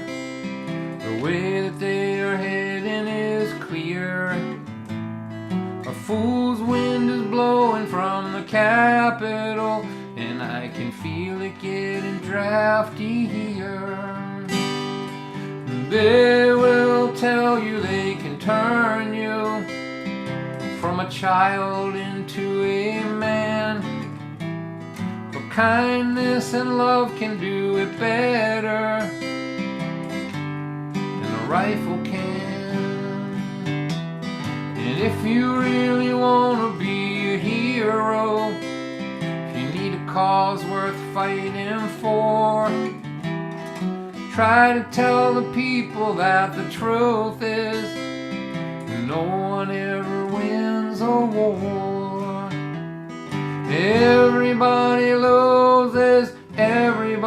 loses, that's the way it's always been. One side will lose more, the other side will lose less. Everyone will lose a friend. No one ever really wins. So keep your eyes on the horizon and the clouds rolling in. Remember, real heroes never put their sails up in an arrogant and foolish wind. And if you really want to be a hero, if you need a cause worth fighting for, try to tell the people that the truth is no one ever wins a war. Everybody loses, that's the way it's always been. One side will lose more, the other side will lose a less. Everyone will lose a friend. No one ever really wins. Thank you and good night, everyone. Well, Don, let's unmute everybody. Thank you. Say thank you. This was wonderful, especially that last song. Thank you. Well, you know, it's good. Thanks. You know, Story. It's peace. beautiful. Wonderful. Thank you so much. You're welcome. I hope I get to be face to face with you all soon. I'm not nervous about COVID anymore. I'm you know I'm careful and all that, but I feel like it's time to get back in the world with you know with some common sense. So I'm out there now. I'll be performing around. Keep an eye out for me. You know, come up and say hi. You know, we won't have to be a hologram. I won't have to count you in little squares. You know. All right. Well. Thank you, Don. Thank you, Don. This candle burns bright, even brighter after you have graced us with your song and your story. I want to tell everybody about Sunday programs. You can find them on this same Zoom link. For those of you on YouTube, about last time I checked, you can also jump over here to hang out with us. I put the link, the Zoom link in the YouTube chat. We've got this Sunday. I'll start with a performer. His name is Reggie Harris. He's an incredibly wonderful songwriter and performer. And the speaker is named Kristen Waters. And she wrote a book about Maria Stewart, who was a early 19th century African-American abolitionist. Maria Stewart and the Roots of Black Political Thought. Sunday after that, we're having a whole program of short films made by young Afghan people. The program is called Afghan Voices in Terrible Times, Films and Filmmakers. Michael Sheridan is a Jamaica Plain filmmaker. After that, we have a Maine connection. His name is Scott Vlon from the group, the Maine organization called Center for an Ecology-Based Economy, Norway, Maine. And the music that day makes me smile every time I think of it. His name is Owen Kennedy, and he's all about birds and birdsong and peace and justice. And after that, we have my friend Kate Crosby, who is Eric Kilburn's wife, and my friend Laura Burns, who used to be in the duo Burns and Rosen. Laura Burns. Both of these amazing, powerful women, 40 years of friendship that I've had with them. They are both doing local work on cutting carbon in their local communities. Officially, they're city energy misers, Kate in Acton and Laura in Hingham. So all kinds of great stuff coming up on Sundays, and keep your ears up for possible Friday programs as well. We're done with the winter series, but I just have had so much fun. I'm probably going to do an occasional one here and there, and it might be a concert, it might be a talk. Actually, truth be told, I just scheduled one for the weekend of Labor Day, May 1st. That's International Labor Day. And so that would be April 29th. It's just a month away. This is a talk about by three women, three Italian-American women, and it's about the Triangle Shirtwaist Factory tragedy in New York. I've come across one of these women through anarchist connections, through the death of Bob Datilio, who was a longtime friend of the church who studied anarchism, and Sacco and Vanzetti. And through them, I came across these amazing three scholar women who wrote this book. All kinds of good stuff. May 1st, we have a talk by one of our members who's speaking on the life of Eugene V. Debs. All kinds of good stuff. This Sunday, we have a very special guest. His name is Lee Underwood. He just spent 30 years in prison, and he got out this past Tuesday. And I went down and received him as he came out of prison, and we spent the day just in joy. And we had lunch together, and then we went to his parole officer. He got fitted with his bracelet, and we went to the bank, and we went to where he was going to be staying for a couple months in a transition house. And I'm really looking forward to him being back in the community. He's a wonderful guy, and he harbors no bitterness and no anger. And it's hard to understand that after spending that much time in prison. We have 3 members behind bars who have been released recently, and it's called for some kind of a celebration. That'll be an event unto itself. All 3 of those dudes, all very different circumstances, and it's really just an amazing honor to receive them back into the world. Freedom. It's a beautiful, precious thing that we take for granted. Anyway, Charlie Welch, thanks for joining us. Charlie is our president and our guru, and talk about acts of kindness. His life is just full of them. And we have Mary Kate, and we have David joining us from Camden, Maine. Mary Kate, whose life is about promoting peace. David Dodson, whose life is about turning words into beauty in song. And we have Roberta. Hi, Roberta, from Beverly joining us. We know and love Roberta, and Danielle, her daughter from Swans Island. We have Rit and Beth, who has played bass on my records and done a yeoman's task. We have Kashedlock. Kashedlock, you must unmute thyself and tell us who you are, because I don't know you. Hi. It's Rick Hasbrook. Remember me from Colorado? Rick! Oh my goodness. That's my I wife's could have name. changed. Kay. I could have changed your name if I would have known. Rick, you're joining us from Golden, Colorado. Is that right? Well, we're in Creed right now, but we hang out in Golden a lot too. Where is Creed? Creed is 250 miles southwest of Denver, out in the middle of nowhere. In Colorado still? Yeah, headwaters of the Rio Grande River. Whoa. Yeah, Headwaters of the Rio Grande. it's pretty nice. Is that near, in Colorado though? Yeah, still in Colorado. Near the barely. New Mexico border.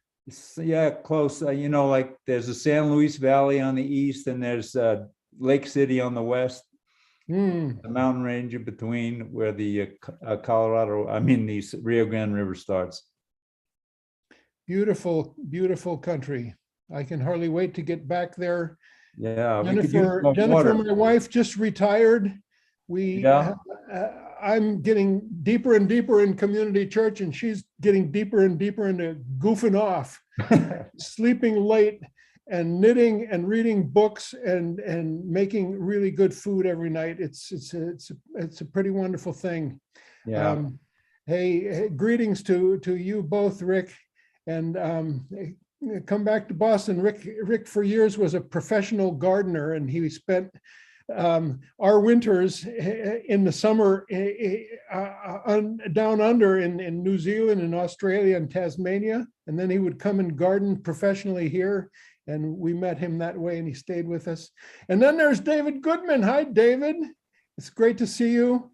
David has spent his life making good radio, remunerated or not remunerated. Now he's working at GBH, and David is a longtime friend of Community Church and has done a lot of recording there. And I believe right next to David in the next rectangle is Jean, his wife, if I'm not mistaken. Hi, Jean. She might have jumped over from YouTube just to say hello. Hello. Yeah. Well, all of you, thank you for being here. Dean, thank you for the diamonds. Don, thank you for that image. Yeah, You're It welcome. was a wonderful evening. We really, really enjoyed ourselves. Thanks. I look forward to hearing you guys sometime.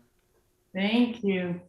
That's Beth, who's another Zoom tech, just like your friend you were telling me about, Don. Right. And I'm she just does- realizing that I remember David Dodson from when I lived in Maine.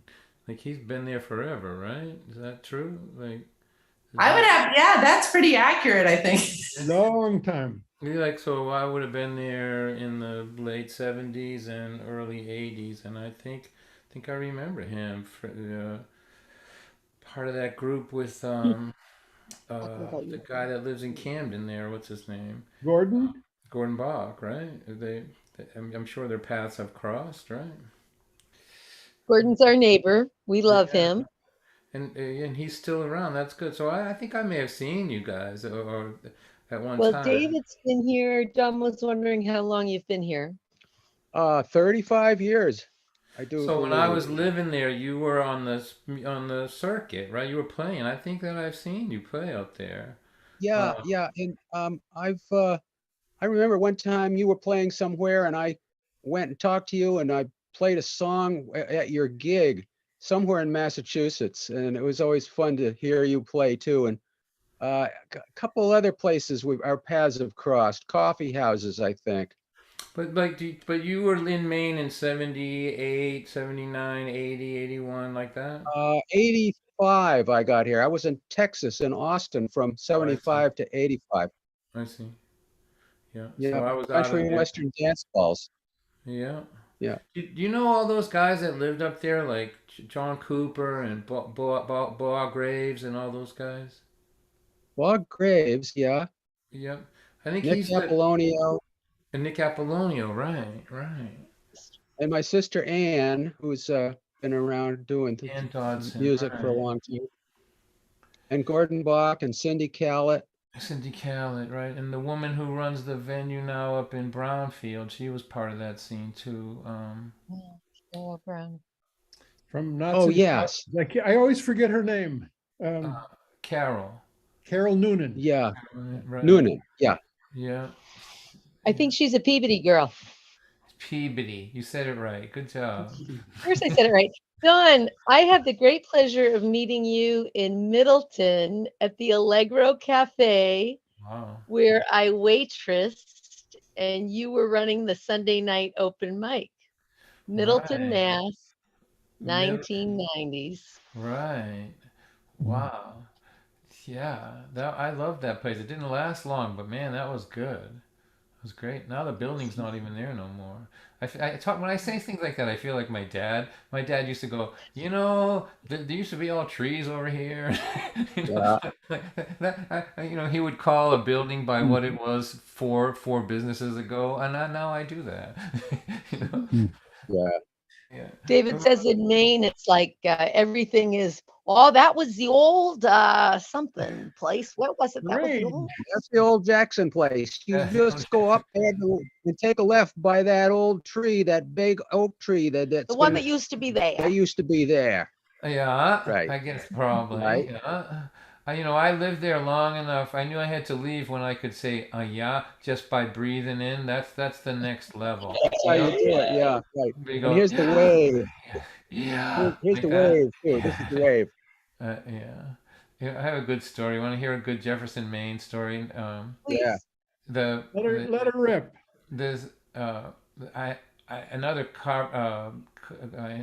another job that I had as a custodian was my buddy was from I think it was Jefferson. They're just a little town near Cooper's Mills, and he told me this story. He said we have a town meeting and they're gonna they want to put a dance hall in the town, and the guy that's talking about it, he's talking about we're gonna have the walls are going to be this kind of acoustic tiles, and they're going to have these kind of acoustics in it and these kind of acoustics. And finally this guy's neighbor couldn't stand it anymore, and he stood it up and said, what are we building, a dance hall or a pool hall? Why is everybody talking about cue sticks?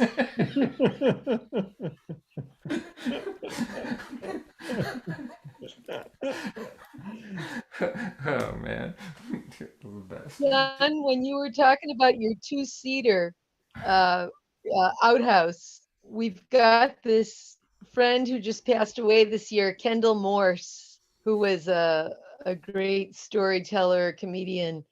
And I'm gonna find the story and send it to you. It's a two-seater outhouse joke that you have to add to your repertoire 'cause it's very funny. I mean, I got a lot. But I, I'm mean, a lot I got a lot of humor out of that. Like here's a good one. My brother, this your Mainers will know this, and anybody like Dean living down in Central America too.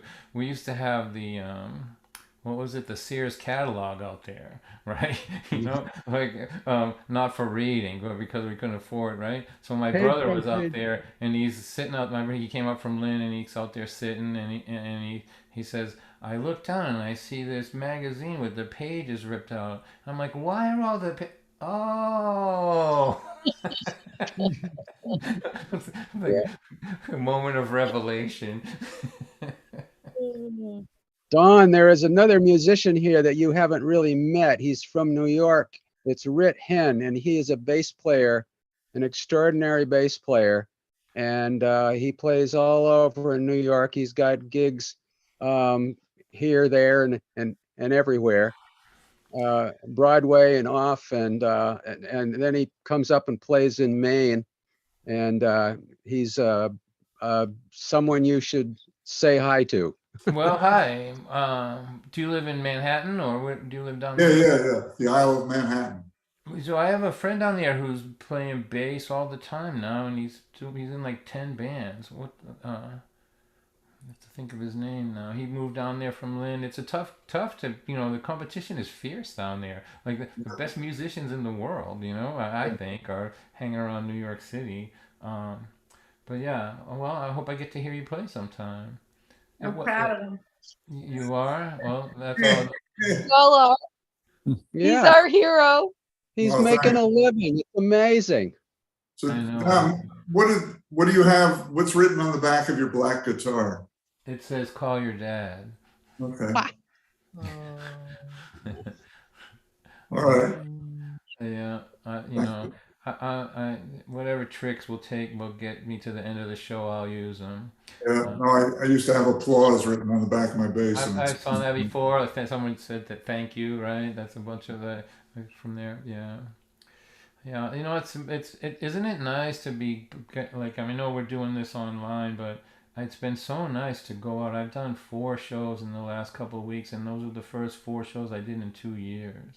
And Yeah. man, it was so emotional the first time. Rick, I don't know about Dean. Like the first time you're in front of an audience, it's so you don't realize what you're giving up while you're giving it up.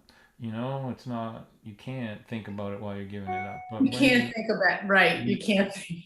but when the curtain opens, or like all of a sudden, like I was standing backstage, and the first thing I did was with Christine Lavin asked me to sit in with her on a tune on the Winter's Night show. So I was with Gorka and all those guys, Patty Larkin, and just hanging around backstage. Like I enjoyed going out and playing, and that was great. But what I really felt like I missed was the hanging around with people who had the same disease as me. Do you know what I mean? Like the art, the song disease, right? It was like I had to take a minute and just like gather myself when I'm like, man, I have missed this. Like it's such a part of my life, the interactions, So I'm glad. David's got his first live gig since the pandemic started on the 22nd of April. So we're all excited about that. It's gonna Where's that? be, Where's it gonna be, Dave? It's going to be at the Camden Opera House. but it's also going to be Zoomcast out into the world too. So Great. that's fun. But We loved watching John and Rachel did something from the Camden Opera House, Yeah, and it was the same really series, beautifully same streamed. series. We loved it. Yeah. it's good. This will have a live audience though. Yes, it will, this one. Yeah, they're spaced out, but they're always spaced out at my gigs. Yeah, I was gonna say. Yeah. Good line. You're already coming up with the new ones. Post-pandemic lines, David. I'm loving it. That's a beautiful theater. Yeah. It's really, I toured for 9 years with Christine Lavin, and we played the one in Rockport, right? There's an opera house there too, right? Yeah, that's a good one Yeah. too. Mm. We're gonna get you a gig at Stickney Corner, by God. By God, yeah. When the vote comes up again, my house is still Yeah. there. Go up. Take the if you're coming from Rockland, from Camden, take the right just before Stickney's Corner and take that left. It just swings back to Route 17. The house I lived in, the guy has all fabricated metal art in it. It's one of those main things, like there's like an owl made out of a transmission and all that stuff there. Like that's the house that my son was born in, right there. Ah, Yeah. we'll find it. We'll put a plaque on it. Yeah. Next time you come, you have to check out the new Washington General Store. Got a facelift. It's a great little general store. Lots of real good goodies Yeah, you can get French pastries there. Get from out. Quebec. Yeah, seriously. That's an indication that the world is ending. No, really, it's not that bad. It's a good little place. They Yeah. still sell ammo. Oh God, David. No, No, they don't. No, but there is a store there at a crossroads in I don't think it's Whitefield, but my daughter got married a couple of years ago and they advertise on their sign 4 things, and one is bridal gowns and the other is ammunition, 2 of the 4. I used to work in Whitefield. I used to hitchhike from Waldoboro to Whitefield. Yeah. Yeah. But I love those stories. I mean, I my sophomore year, going into my sophomore year of college, I traveled across the country in a bread truck towing a castle as a puppeteer and storyteller, as the Nice. unicorn princess, as Nice. one does when you're 19. And thank God there was no social media. There are no photos to prove this.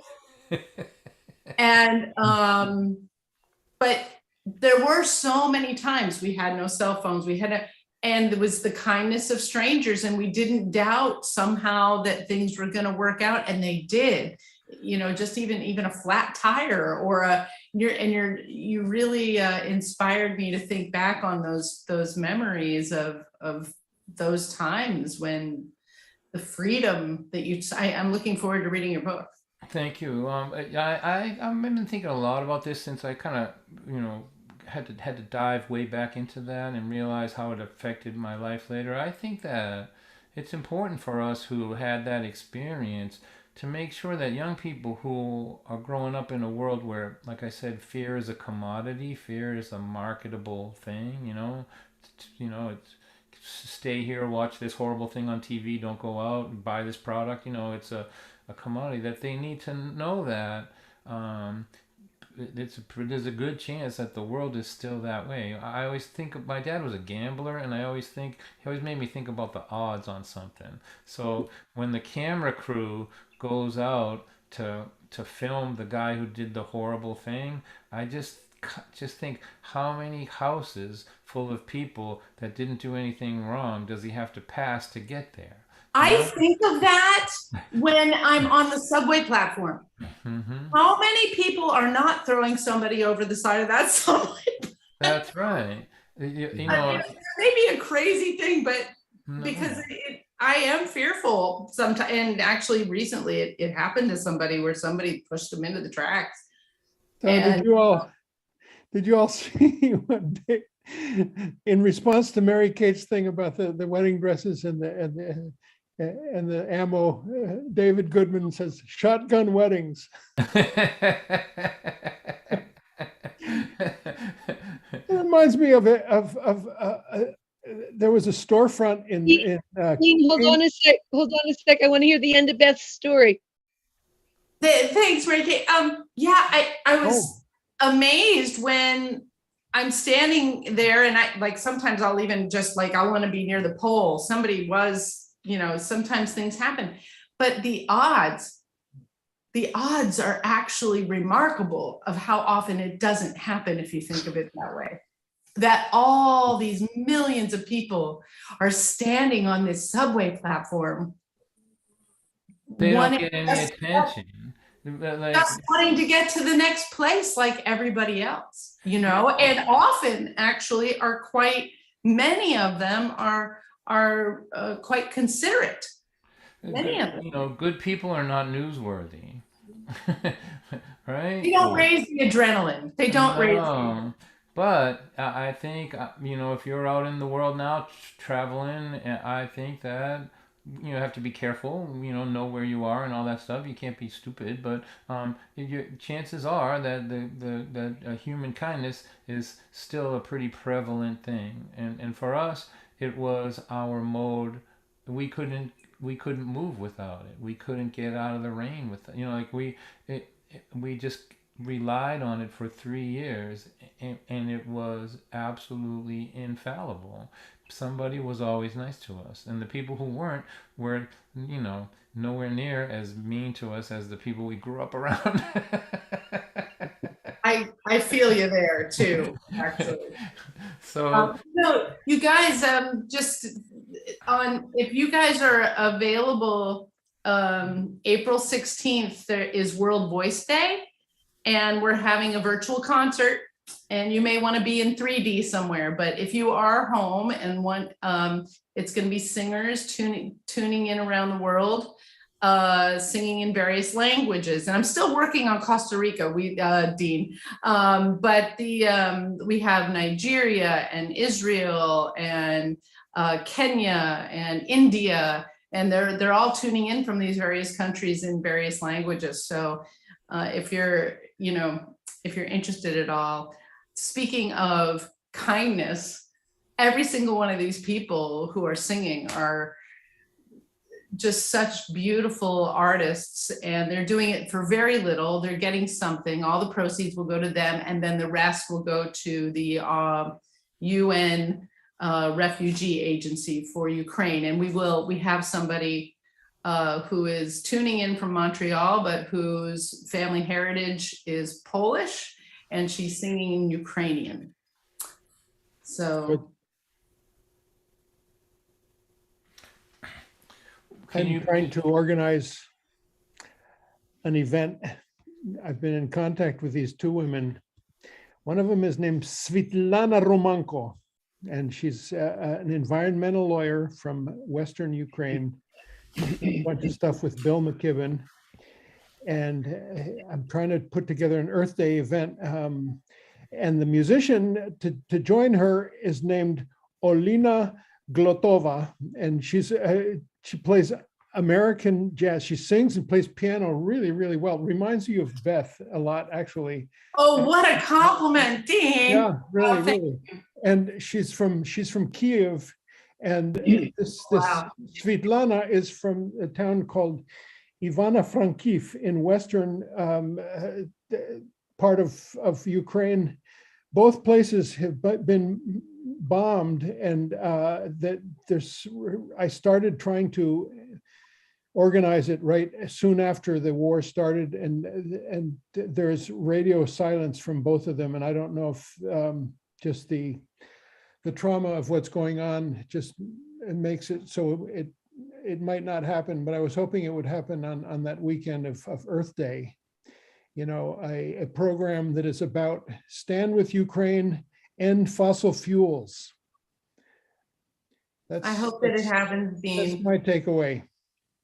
Dean, Anyway. Dean, before we go, I just want to say hi to Roberta, the best fan ever.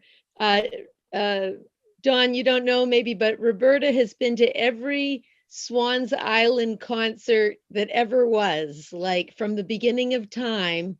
Yeah, She's been there. my claim to fame. I As like well this as so being much, a really everybody. lovely person. We hope we get up there this summer. You'll be up there? I'll be there. It's getting hard to get there because I sold my house. It'll be 2 years ago this August. Yeah, so it's hard to find a rental there. But Did Toby's house sell as well? no, his family has it and they rent it through Airbnb. Mhm. Oh, They should give you priority, Roberta. Yeah. By the way, thinking of Ukraine, I don't know, some of you might remember my friend Svetlana, who is from Ukraine. And when she moved here, we became best friends, almost like sisters. And she's in touch. She has 36 relatives there in Kiev and Kharkov. And well, you know what horrible shape everything is. So she's been able, after a short blackout period, to speak with them every day by phone. She gives them a synopsis of the news because they don't have any way of finding out now what's happening. So, yeah. It's Wow. been really an awakening to think about how hard things are for her and for everyone. On the good note, I've been tutoring a family of Afghans who arrived in Beverly a few months ago. Oh my Teaching them. God, Roberta, you are one of the diamonds that Don and Dean have Well, talked about. I don't know Wow. about that. A little unformed yet, but anyway, it feels good to do something. So, Well, I want to Teaching them say hi to English. all those folks on YouTube who can't be interactive. I did put the Zoom link on the YouTube chat if any of them wanted to jump over here, but none of them did except Jean. She did, but she was in the same house with David, and so they were on two different mediums in the same house. YouTube has a high percentage of people in the witness protection program. Oh! They need anonymity over there. That's why they don't want to have their faces seen, huh? Roberta, can I This ask has been how you great, got everybody. involved? I couldn't hear. Can I ask how you got involved with tutoring the Afghans? Through my church. They got connected with an organization that helps bring them here. And I guess Governor Baker accepted a large number of Afghans, which we should after what we've done there. For And sure. so they're living in Beverly, they're a mile away. And they're just delightful. They're very young. They have two little boys and a baby coming in August, and they're living in a shoebox practically. Wow. But as they said, they don't, well, they didn't say it to me because I don't speak Pashto. So it's an interesting process trying to teach when I don't know any of their language, but Wow. Where's your church? What's your church? the Unitarian Universalist First Parish in Beverly. I have to love the Unitarians. So I'm not surprised. Wow. Wow. Yeah. It's been, as he said, Shear said, they always had to keep 2 steps ahead of the Taliban. Yeah. And then they made it here. Wow. Just wow. Yeah. I do think it was at a John White concert that I heard a couple Unitarian Universalist jokes years ago. Yeah, there's some great ones. The only Unitarian joke I know is how do you know why are Unitarians such bad singers? Haven't heard that one. Because they're always reading ahead to see if they agree with the lyrics. Sounds about right. The nicest people are the easiest ones to make fun of. It seems like Unitarians are beautiful, but man, it's easy. My favorite one is the only time you ever hear the name Jesus Christ is when the janitor falls down the stairs. Yeah. Or the Unitarians are the ones who come in robes and burn a question mark on your lawn. Yeah, that's right. So Don, I have, this is how old I am or how old we are, CDs of yours. I mean, not CDs, tapes. Cassette Right. tapes. No way to play them anymore, but I keep I them. know. I'm surprised there's not 8 tracks out there still. But yeah, my first 3 albums when I was in Maine, I recorded at the Chicken Coop, Paul Stuckey's place up there, and that there was 500 of those cassettes, a million years ago. Who knows where they are now? but yeah, cassettes. It's not, and that's why I'm writing books, because nobody under the age of 50 buys a CD, and even people who want to don't have one. They They don't don't have. have a place to play them. Right. So I'm not making more. I'm just not doing it. Are you doing streaming at all, or? Yeah, but streaming's good if you're Beyonce. You know, You don't make anything, right? no, nothing. So I don't know what I'm gonna do. I'm gonna keep writing books. Books. I had a gig recently. I think all you artists need to know this, and that some other thing people want. Your fans want to support you, but CDs are not. There is a expiration date on the CD thing, and it's coming up quick. But they'll buy a book. Digital hasn't done to books what it's done to music. If you were on an airplane, half the people are reading paper books, and so I made $250 at my table down in selling product, and if I only had CDs, I would have made $20. So that's the math of it in my world now. Wow, that is such So good here's, information to know. Thank you. here's Don. what you should do is you should sell coffee Yeah, like in a coffee And- house where I'm playing. They'll love and that. put a label on it that has like a download code or something. Yeah.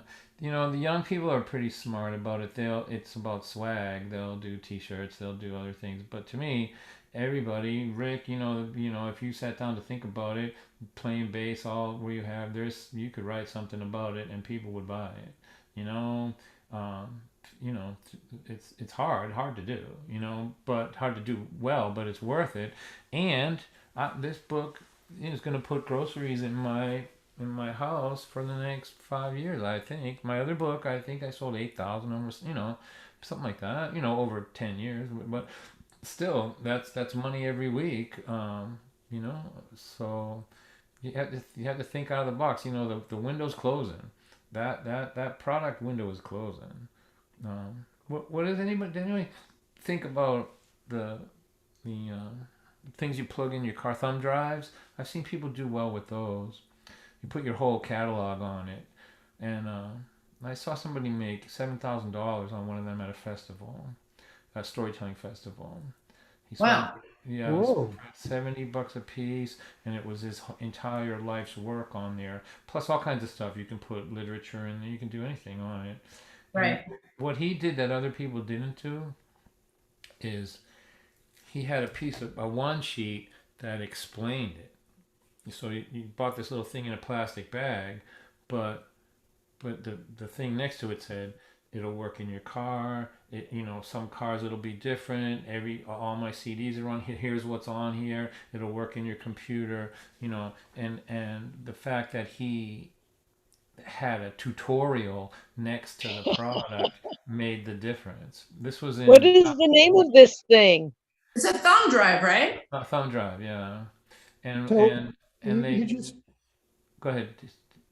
you just stick that thing in the USB port in your car and it'll play the thumb drive. I think I may do that. I may split my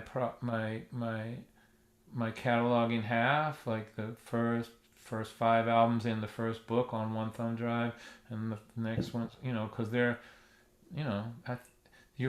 what I'm realizing, what I would say to artists is your fans want to support you. You just have to give them something that they can use. Right now, if they bought a new car, there's not a CD player in it, so they can't do anything with it. So Right. Yeah. Interesting. Well, I bought David Dodson's mother's book at the Sweet Chariot Festival last year, and it was great. I loved reading about it, and I loaned it to a friend who grew up in Vermont, and I want to get it back and read it again. So Yeah. the book, It's an amazing book. She had been compiling it all her life and then wrote it in her 80s, did a little local book tour. My mother read it, my niece read it, her dad read it, like 3 generations. It appealed to everyone. It's just an amazing Stonyfield RF. yeah, it's wonderful. I loaned it to Amazing. another friend, and she immediately bought another copy or two. So nice. Yeah. They I lived without going- running water and electricity, and it's quite a Are you story. going to Swan's Island this summer? I'm sorry? Are you and David going to Swan's Island? Oh, David will surely be there. I guess I'm about to share something that I know I haven't shared with any of you except maybe Dean. I'm not sure where I'll be because on August 13th, there could be a grandchild coming into the world. Gosh, Wow. congratulations. That's I have one child. She and her husband have been together for several years. I never asked their childhood intentions, their child intentions. And in January, they just surprised David and I like you wouldn't believe with the news. So this is so exciting. My only daughter. Wow. Wow. Yeah. So, Oh, yeah. so I don't know if I'll be dizzy or not on Swan's Island. We'll well, see. you've got something worth giving up Swan's Island for. Yeah, for sure. It's like for sure. 2 weeks before the due date. Yeah, that's You- true. can Babies come swing it. early, babies come late, Yeah, that's true. That's true. Just today I was checking Bar Harbor flights to DC because Pax Christi's USA's 50th conference is the weekend at the end of Swans Island. And I thought maybe I'll pull a Jennifer and I'll just fly out of Bar Harbor, I think she did that one time because she had to. But, the flights are relatively reasonable right now. So who knows? But they're in Minnesota, those two, the ones with the baby coming. So that's a long way away. That's where I'll be. The 18th to the 22nd, Minneapolis. We're having the Pan American Vocology Association Symposium, and I'm directing it's a hybrid symposium. And in August? In August or in April? August 18th to the 22nd. Yeah, and that's my birthday weekend. So we're gonna stay out there a little. So if you're out there, that would be very, very lovely. And I will have all kinds of snaps of the new little person. Oh, that'd be fun. Congratulations. That's so cool. Thank you. Yeah. I have grandchildren that are taller than me now. It's bad. Really? Now I'm looking forward to the stories about them, Don. I mean, your stories about being made fun, just phenomenal. What fun. Yeah, they are, that's funny. My grandsons, I have twin grandsons, they are closer to the age that my daughter was when I was experiencing those things. They're like 13, 12 or 13 now. But I think I'm done writing about teenagers. They're very different now, though. As you pointed out, the world is different and the world they're dealing with is different. I love them a lot. To me, they're like a cusp species. They're like have one. They can give you a very thought out lecture on world peace and being big thoughts, and then they can do something so colossally stupid that you would think that they had a brain injury. So they're just. This is exactly why I want to hear you talk about it, because nobody else I know would say it that way. Yeah, both of the books have a whole mess of that stuff in it. The first book especially has a lot of that stuff. There was a great. I lived on the stories that my daughter songs and stories that I came up with my daughter's teenage years for probably 15 years. That was my whole act, was that, for a while, because it was just. It had a big audience. Like fatigued parents of teenagers are a gigantic demographic out there. Oh yeah, and they're even more fatigued now that they had to homeschool their kids. My grandsons are homeschooled, yeah. And now we have a little guy too. So I have 3 grandchildren from my son, two twins that are 13, and their sister is 12, and their sister is 10. And then my daughter wasn't. She was told she couldn't get pregnant. She had health issues. But my grandson is like his grandfather. He doesn't listen to authority, apparently. And he decided he was coming anyway. And so now I have this little guy. And he lives here where we live. We have a 2-family. So he's here all the time. And he's 2.5, and Oh my gosh. yeah, he's he's exhausting. He's awesome, but he's exhausting. Awesome, exhausting, exhausting. Wait, Yeah, exhausted. yeah, right. Awesome sting. Yeah, yeah. He's Awesome thing. yeah. You need like to be well hydrated, not too caffeinated, well rested, and nourished to deal with them. When you're old, And keep you healthy then, Yeah, because you would but make those choices if you didn't have to. I have baby powers though, especially with boys. Like everyone in the family hated me because the boys that would like they were mine. They were mine. Like they would just jump off someone else's lap and come to me, cause I'm still like just a kid, really. Like or I still haven't lost that. Like I still like to be in trouble the way a kid does. And they see it in me. they give me a book. They go, Dad, will you read this book to us? I go, this what, the Bernstein Bears book? Like they have a messy room? I hate this book. I throw it across the room. I go, I want this book. This book has got a baby elephant in it and a lion, and I think the lion eats the baby elephant. I can't read it. I throw it down like that. I can't read it. They look, no, Papa Don, he doesn't need it. We remember. I go, I'm old. I can't remember. Get that book away from me. Then anyway, I open up to the page where the lion is, and I go, ah! I just so I have definitely baby powers, and because of storyteller now, I had to learn how to perform for children. I never did it before, so I learned some tricks too. Like it's cool. Where did you learn storytelling? I mean, I'm really, yeah, I'm developing my own piece right now. I'm doing just like 8 minutes down at La Mama as part of a poetry night, but I'm actually putting together a song and a poem written from 1915 together with something I wrote, suffrage related stuff that goes into my stuff. Anyway, it's this cross between poetry and storytelling. So it's a skill I would, so where would you suggest somebody go to? Well, my world opened up with this. I didn't like my idea of storytellers were this. This was I say this all the time. Every time I thought of a storyteller, I thought of this. Yeah. right. That's the headshot. Right. Yeah. But I'm telling you, if I think my advice to you: make a pilgrimage to Jonesboro in October. Okay. Your life will be altered. It will be altered. 20,000 people converge on this little town in Tennessee, and there's 5 tents, 1,700, 1,700, 1,500, 1,200, and 700, and they're all filled all weekend long with people busting at the seams to hear stories.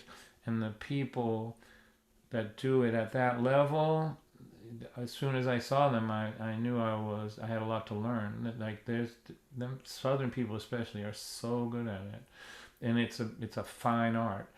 So I learned, I did it, and that just fumbled into it. I like talking more than I like singing. It was more fun for me. I was a stand-up. I could do all that, but then once I realized there was money in it, after this festival, I picked up I think 7 festivals from playing at that one. And then I got serious about it because they make you perform for children. Like that's part of the deal.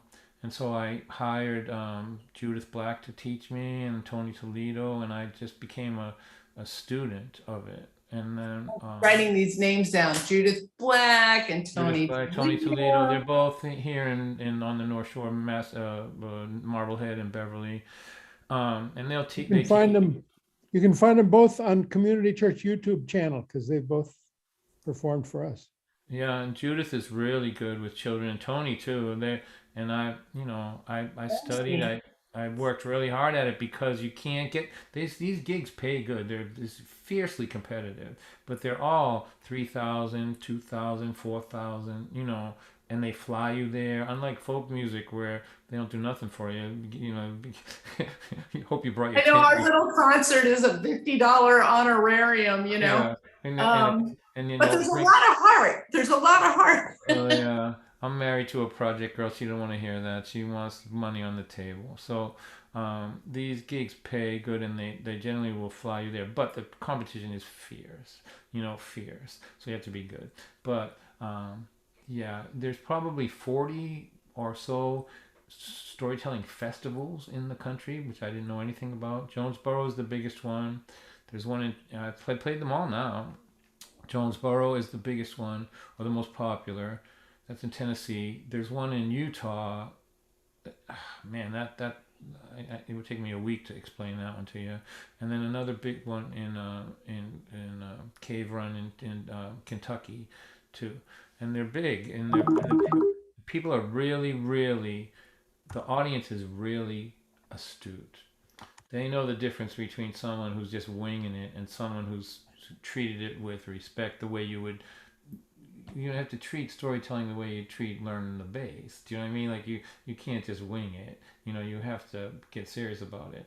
But there's good money in it at a certain level, and it's a whole new world. I'm meeting all these astoundingly interesting people who make a living bullshitting, right? Talking. If my father knew that I could make a living just telling stories, which we all did around the table, he'd be, he'd think it was a scam. But anyway, I wish you well with it. I teach comedy and humor and all that stuff, and it wouldn't be a big stretch for me to talk about storytelling. But Oh, well, may I contact you about that? you may. If you're gonna if you want to learn about kids, those other folks are better. I'm new at that, but the art of storytelling, I'm pretty qualified now at this point, I think. Well, if you have what's the best way to contact you? Don White, donwhitefolk@gmail. Okay. Thanks. That'll be Hey, fun. folks, I'm getting hungry and Dinner, right? and a little tired, and I want to thank Mr. Don White once more for Thank you, joining Don. us. Thank you so much. And thank you for this wonderful hang afterwards. It's I'm gonna so, blow out this candle and declare the meeting over. Meeting at the building over, all over this world. Hallelujah. good night. Good night, all. everyone. Thanks, Thank you, Don. Dean. I'll be in touch. All And right. thank you, everybody. All right. Be well. Thank you, Dean. Good night, Thank you, Mary Val. Kate. Good night, David, Roberta, Britt, Bye. Beth.